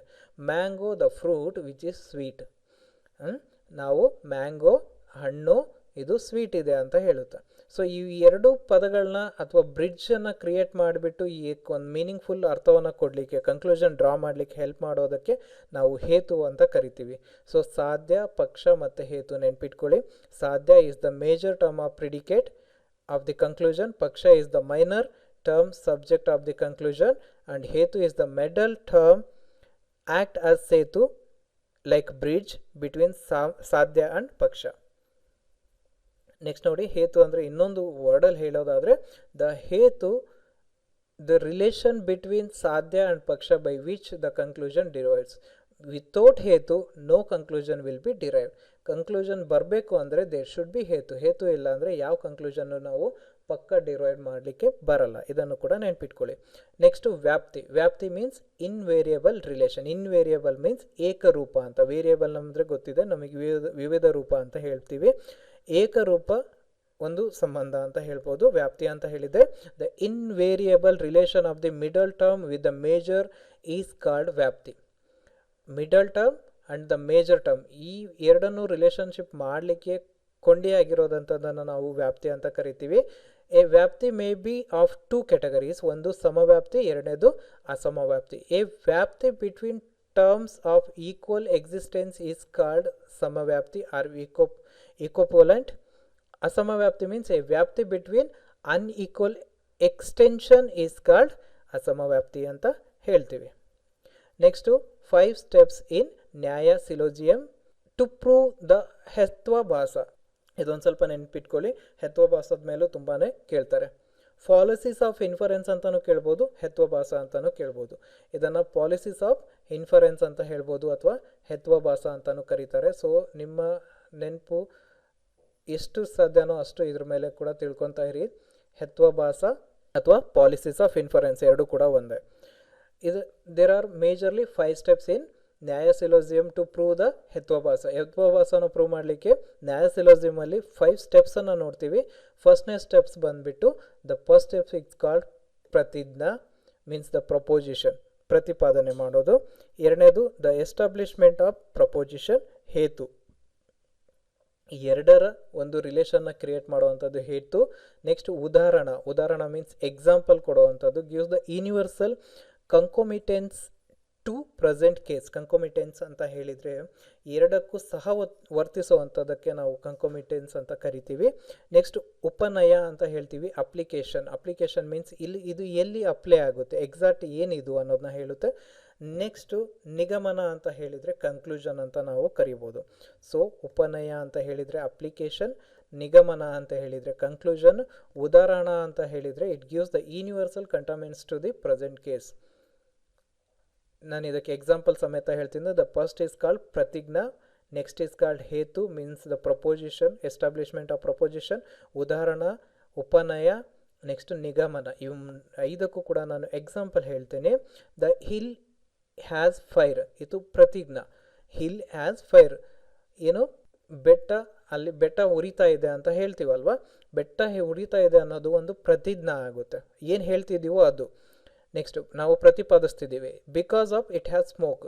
ಯಾಕೆ ಬೆಟ್ಟ ಉರಿತಿದೆ ಅಂತ ಹೇಳ್ತಿದ್ದೀವಿ ಅಂದರೆ, ನಾವು ಸುಡ್ತಿದೆ ಅಂತ ಹೇಳ್ತಿದ್ದೀವಿ ಅಂದರೆ, ಬೆಟ್ಟ ಏನಾಗಿರುತ್ತೆ, ಸ್ಮೋಕಿಂದ ಕವರ್ ಆಗಿದೆ. ಸೊ ಅಲ್ಲಿ ನಮಗೆ, ಯಾಕಂದರೆ ನಾವು ಉರಿತಿದೆ ದೂರದಿಂದ ನೋಡಿದಾಗ ಗೊತ್ತಾಗಲ್ಲ, ಅಲ್ಲಿ ಸ್ಮೋಕ್ ಬರ್ತಾ ಇರುತ್ತೆ, ಹೊಗೆ ಬರ್ತಾ ಇರುತ್ತೆ, ಅದರಿಂದ ನಾವು ಹೇಳ್ತೀವಿ. ಹೆಂಗೆ ಹೇಳಿದ್ವಿ ಅಂದರೆ ಹೇತು, ಇದು ನಮಗೆ ಮಿಡಲ್ ಪಾಯಿಂಟ್ ಆಗಿ ಹೇಳುತ್ತೆ, ರಿಲೇಷನ್ಶಿಪ್ ಕ್ರಿಯೇಟ್ ಮಾಡುತ್ತೆ. ಅಲ್ಲಿ ಬೆಂಕಿ ಬಿದ್ದಿದೆ ಯಾಕಂದರೆ ಅಲ್ಲಿ ಹೊಗೆ ಬರ್ತಾ ಇದೆ, ನಮಗೆ ಕಾಣಿಸೋದು ಹೊಗೆ ಮಾತ್ರ, ಹೊಗೆಯಿಂದ ಅಲ್ಲಿ ಬೆಂಕಿ ಬಿದ್ದಿದೆ ಅಂತ ಹೇಳಿರ್ತೀವಿ. Whatever has smoke has fire. ಹೊಗೆನ ನಾವು ಎಕ್ಸಾಂಪಲ್ ಏನಂತೀವಿ, ಓವೆನ್ ಅಂದರೆ ಉದಾಹರಣೆ ಏನಂದರೆ, ನಾವು ಓವೆನ್ನ ಉರಿಸಿದಾಗ ನಮಗೆ ಹೊಗೆ ಬರುತ್ತೆ, ಹಾಗೆ ಇಲ್ಲಿ ಹೊಗೆ ಬಂದಿದ್ದರಿಂದ ಅಲ್ಲಿ ಫೈರ್ ಇದೆ ಅಂತ ಅರ್ಥ ಆಗುತ್ತೆ. Next udaharane means the example, right example, ಯಾವ ರೀತಿ ಅನ್ನೋದನ್ನು ಹೇಳ್ತೀವಿ. This hill has smoke which is universally associated with the fire. ಉಪನಯ ಏನು ಹೇಳುತ್ತೆ, this hill has smoke which is invariably associated with the fire ಅಂತ ಹೇಳುತ್ತೆ. Therefore this hill has fire. Conclusion ಏನು ಹೇಳ್ತೀವಿ, ಆದ್ದರಿಂದ ಈ ಒಂದು ಬೆಟ್ಟ ಸುಡ್ತಾ ಇದೆ ಅಂತ ಹೇಳ್ಬೋದು. ಇವು ಅರ್ಥ ಆಯ್ತಲ್ಲ ಸ್ನೇಹಿತರೆ. Next hetvabhasa, fallacies of inference ಅಂತ ಹೇಳ್ತೀವಿ. ಹೆತ್ವಭಾಸ ಯಾವ ರೀತಿ ನಾವು 5 ಸ್ಟೆಪ್ಸಲ್ಲಿ ನೋಡಿದ್ವಿ ಅಂದರೆ, ಮೊದಲನೇದಾಗಿ ಪ್ರತಿಜ್ಞಾ, ನೆಕ್ಸ್ಟು ಹೇತು, ನೆಕ್ಸ್ಟು ಉದಾಹರಣ, ನೆಕ್ಸ್ಟು ಉಪನಯ, ನೆಕ್ಸ್ಟು ನಿಗಮನ. ಇವು ಅಷ್ಟು ನೋಡಿದ ಮೇಲೆ ಹೆತ್ವಭಾಸನ ನಾವು ಯಾವ ರೀತಿ ಪ್ರೂವ್ ಮಾಡಬೇಕು ಅಂತ ಗೊತ್ತಾಯಿತು. ಓಕೆನಾ. Next hetvabhasa, fallacies of inference. In actual there is no direct relation but indirectly has relation is called hetvabhasa. Directly ಯಾವುದೇ ಒಂದು ರಿಲೇಷನ್ ಇರಲ್ಲ, ಬಟ್ ಇಂಡೈರೆಕ್ಟ್ಲಿ ರಿಲೇಷನ್ ಇರುತ್ತೆ, ಅದನ್ನು ನಾವು ಹೆತ್ವಭಾಸ ಅಂತೇಳಿ ಕರಿತೀವಿ. ಹೆತ್ವಭಾಸ ಅಥವಾ ಪಾಲಿಸಿಸ್ ಅಂದರೆ ನಾನು ಕ್ಲಿಯರ್ ಮೀನಿಂಗ್ ಹೇಳಿದ್ದೀನಿ, ಬಿಲೀಫ್ ಅಂತ, ಎ ಮಿಸ್ಟೇಕನ್ ಬಿಲೀಫ್ ಅಂತ. In Indian logic a fallacy is called hetvabhasa. Indian ಲಾಜಿಕಲ್ಲಿ ಪಾಲಿಸಿ ಅಂತ ಹೇಳಿದರೆ ಹೆತ್ವಭಾಸ ಅಂತ. It means that middle term appears to be reason but is not a valid reason. ಇದರಲ್ಲಿ ಏನಾಗುತ್ತೆ ಅಂದರೆ, ಮಿಡಲ್ ಟರ್ಮು ರೀಸನ್ ಅಂತ ಅನಿಸುತ್ತೆ, ಬಟ್ ಎಕ್ಸಾಕ್ಟ್ ವ್ಯಾಲಿಡ್ ರೀಸನ್ ಅಂತ ಇರಲ್ಲ. All policies R material policies ಏನಾಗಿರುತ್ತೆ ಅಂದರೆ ಮೆಟೀರಿಯಲ್ ಅಂದರೆ ಮೂಲ ವಸ್ತುಗಳಾಗಿರುತ್ತೆ. ಯಾವುದೋ ಒಂದು ಕಟ್ಟಡ ಕಟ್ಟಬೇಕಂದ್ರೆ ನಮಗೆ ಕಲ್ಲು, ಜಲ್ಲಿಕಲ್ಲು ಎಲ್ಲನೂ ಬೇಕಾಗಿರುತ್ತೆ. ನಾವು ಕಟ್ಟಡನೇ ಕಟ್ತೀವ ಗೊತ್ತಿರಲ್ಲ, ನಮಗೆ ಮನೆ ಕಟ್ತೀವೋ ಅಥವಾ ಬ್ರಿಡ್ಜ್ ಕಟ್ತೀವೋ ಅಥವಾ ಇನ್ನೊಂದೇನೋ ಕಟ್ತೀವೋ ಗೊತ್ತಿರಲ್ಲ. ಆ ರೀತಿ ಮೂಲ ವಸ್ತು ಮಾತ್ರ ನಮಗೆ ಪಾಲಿಸೀಸಲ್ಲಿ ಸಿಗುತ್ತೆ, ಎಕ್ಸಾಕ್ಟ್ ಏನಿದೆ ರೀಸನ್ ಅದು ಸಿಗಿರಲ್ಲ. ಬಟ್ ಇಂಡೈರೆಕ್ಟ್ಲಿ ಅದು ಯಾವುದೋ ಒಂದು ರೀತಿಯಲ್ಲಿ ಅದು ರಿಲೇಟೆಡ್ ಆಗಿರುತ್ತೆ. 5 kinds of fallacies are recognised. Those are asiddha, savyabhichara, sat pratipaksha, ಬಾಧಿತ, ವಿರುದ್ಧ. ಇದರಲ್ಲಿ 5 ಪಾಲಿಸೀಸ್ ರೆಕಗ್ನೈಸ್ಡ್ ಮಾಡ್ಬೋದು. ಅಸಿದ್ಧ ಅಂತ, this is the fallacy of unapproved middle term, ಅಂದರೆ ಎಟ್ ಟು ಬಿ ಅಪ್ರೂವ್ಡ್ ಆಗಿರಲ್ಲ, ಅದನ್ನು ಅಪ್ರೂವ್ ಮಾಡಬೇಕಾಗಿರುತ್ತೆ. ಅದನ್ನು ನಾವೇನಂತ ಕರಿತೀವಿ, ಅಸಿದ್ಧ ಅಂತ ಕರಿತೀವಿ. Yet to be approve, the things yet to be approved which is not approved, that is called ಅಸಿದ್ಧ. ಎರಡನೇದಾಗಿ ನಾವು ಸವ್ಯಭಿಚಾರ ಅಂತ ಹೇಳ್ತೀವಿ ಅಥವಾ ಅನೈಕಾಂತಿಕ ಅಂತಲೂ ಕರಿತೀವಿ. It is a fallacy of the irregular middle ಅಂತ ಹೇಳ್ಬೋದು. ನೆಕ್ಸ್ಟು ಮೂರನೇದಾಗ್ಬಿಟ್ಟು ಸತ್ ಪ್ರತಿಪಕ್ಷ ಅಂತ ಹೇಳ್ತೀವಿ. When there are 2 contradictory middle term are available. ಬಾಧಿತ ಅಂತ, ನಾನ್ ಇನ್ಫರೆನ್ಷಿಯಲ್ ಕಾಂಟ್ರಾಡಿಕ್ಟೆಡ್ ಮಿಡಲ್ ಅಂತ. ಈ ಒಂದು ಕೇಸಸ್ ಏನೆಲ್ಲಾಗುತ್ತೆ, ಬಾಧಿತದಲ್ಲಿ ಸ್ಟ್ರಾಂಗ್ ಅಪೋನೆಂಟ್ ಇರ್ತಾರೆ, ನಾವು ಅದರಲ್ಲಿ ಗೆಲ್ಲಿಕೆ ಆಗಲ್ಲ. ಯಾಕಂದರೆ ವರ್ಬಲ್ ಟೆಸ್ಟೋಮನೀಸು ಆಮೇಲೆ ಪರ್ಸೆಪ್ಷನ್ನು, ಅದರಿಂದ ನಮಗೇನು ನಾಲೆಡ್ಜ್ ಗೇನ್ ಮಾಡ್ಕೊಂಡಿರ್ತೀವಿ. ಬಟ್ ಇಲ್ಲಿ ಬಂದು ಬಾಧಿತದಲ್ಲಿ ನಾವು ಫೈಟ್ ಮಾಡೋಕ್ಕೆ ಹೋದರೆ ಆಗಲ್ಲ. ಸೊ ವರ್ಬಲಲ್ಲಿ ನಮ್ಮ ಹತ್ರ ಪ್ರೂಫ್ ಇರುತ್ತೆ, ಸ್ಟ್ರಾಂಗ್ ಅಪೋನೆಂಟ್ ಇರ್ತಾರೆ. ಸೊ ಬಾಧಿತದಲ್ಲಿ ಏನಾಗುತ್ತೆ, ಇನ್ಫರೆನ್ಷಿಯಲ್ ಕಾಂಟ್ರಾಡಿಕ್ಷನ್ನು ಸ್ಟಾರ್ಟ್ ಆಗುತ್ತೆ. ನೆಕ್ಸ್ಟ್ ವಿರುದ್ಧ, ಕಾಂಟ್ರಾಡಿಕ್ಟರಿ ಮಿಡಲ್. ಪಕ್ಷ ಧರ್ಮತ ಅಂತ ಹೇಳಿದರೆ the presence of the middle term in the minor term is called ಪಕ್ಷ ಧರ್ಮತ ಅಂತ. ಈ ಒಂದು ವಿಡಿಯೋದಲ್ಲಿ ನಾನು key points to remember you must know ಈ ಒಂದು ಎಲ್ಲ ಪಾಯಿಂಟ್ಸನ್ನು ಕೊಟ್ಟಿದ್ದೀನಿ. ಇವನ್ನ ನೀವು ತುಂಬ ಚೆನ್ನಾಗಿ ಅರ್ಥ ಮಾಡಿಕೊಂಡು ಈ ವರ್ಡ್ಗಳನ್ನ ನೆನ್ಪಿಟ್ಕೊಂಡ್ರೆ ನಿಮಗೆ ಆಲ್ಮೋಸ್ಟ್ ಈ ಒಂದು ಟಾಪಿಕ್ಗೆ ಸಂಬಂಧಪಟ್ಟಂತೆ ಏನಾದರೂ ಕ್ವಶನ್ಸ್ ಕೇಳಿದರೆ ನೀವು ಆನ್ಸರ್ ಮಾಡಲಿಕ್ಕೆ ಸಾಧ್ಯ ಆಗುತ್ತೆ. ಈ ಕೀ ಪಾಯಿಂಟ್ಸನ್ನು ತುಂಬ ಚೆನ್ನಾಗಿ ನೆನ್ಪಿಟ್ಕೊಳ್ಳಿ. ಓದ್ಬಿಟ್ಟು ನಾನು ಎಲ್ಲವನ್ನು ಓದಿ ಹೇಳಲಿಕ್ಕಾಗಲ್ಲ, ಈ ವಿಡಿಯೋದಲ್ಲೇ ಇದೆ. ನೀವೇ ಒಂದ್ಸಲಿ ರೀಡ್ ಮಾಡಿ, ಸಾಧ್ಯ ಆದರೆ ಒಂದು ಸಣ್ಣ ನೋಟು, ಒಂದು ಪಾಯಿಂಟ್ ನೋಟು ಏನಾದ್ರು ಮಾಡ್ಕೊಂಡು ಬರ್ಕೊಂಡು ಇಟ್ಕೊಳ್ಳಿ. ಸೊ ತುಂಬ ಹೆಲ್ಪ್ ಆಗುತ್ತೆ. ಕೀ ಪಾಯಿಂಟ್ಸ್ ತುಂಬಾ ಇಂಪಾರ್ಟೆಂಟ್. ಇವು ಬರ್ಕೊಂಡಿರಿ ಅಥವಾ ಕಲ್ತ್ಕೊಂಡಿರಿ, ನೆನ್ಪಿಟ್ಕೊಂಡಿರಿ. ಸ್ನೇಹಿತರೆ, ಈ ವಿಡಿಯೋ ನಿಮಗೆ ಇಷ್ಟ ಆಗಿದರೆ ದಯವಿಟ್ಟು ನಿಮ್ಮ ಸ್ನೇಹಿತರಿಗೂ ಶೇರ್ ಮಾಡಿ, ಹಾಗೆ ಸಬ್ಸ್ಕ್ರೈಬ್ ಆಗಿ, ಹಾಗೆ ಬೆಲ್ ಐಕನ್ ಕೂಡ ಒತ್ತಿ. ಯಾಕಂದರೆ ನಾನು ನೆಕ್ಸ್ಟ್ ವಿಡಿಯೋದಲ್ಲಿ ಈ ಟಾಪಿಕ್ ಸಂಬಂಧಪಟ್ಟಂತೆ ಆದಷ್ಟು ಹೆಚ್ಚು MCQsನ ಮಾಡಲಿಕ್ಕೆ ಟ್ರೈ ಮಾಡ್ತೀನಿ. MCQs ನೀವು ಜಾಸ್ತಿ ಕಲಿತಾಗ ಈ ಒಂದು ಟಾಪಿಕ್ಕಿಗೆ ಅಲ್ಲಿಗೆ ರಿಲೇಟೆಡ್ ಮಾಡಿಕೊಂಡಾಗ ನೀವು ಈ ಟಾಪಿಕ್ ಬಗ್ಗೆ ಪಕ್ಕಾ ಆಗ್ತೀರಾ. ಆಮೇಲೆ ಯಾವುದೇ ಕ್ವಶನ್ ಕೇಳಿದರೂ ಕೂಡ ಆನ್ಸರ್ ಮಾಡ್ತೀರಾ. ಥ್ಯಾಂಕ್ ಯು ಸ್ನೇಹಿತರೆ.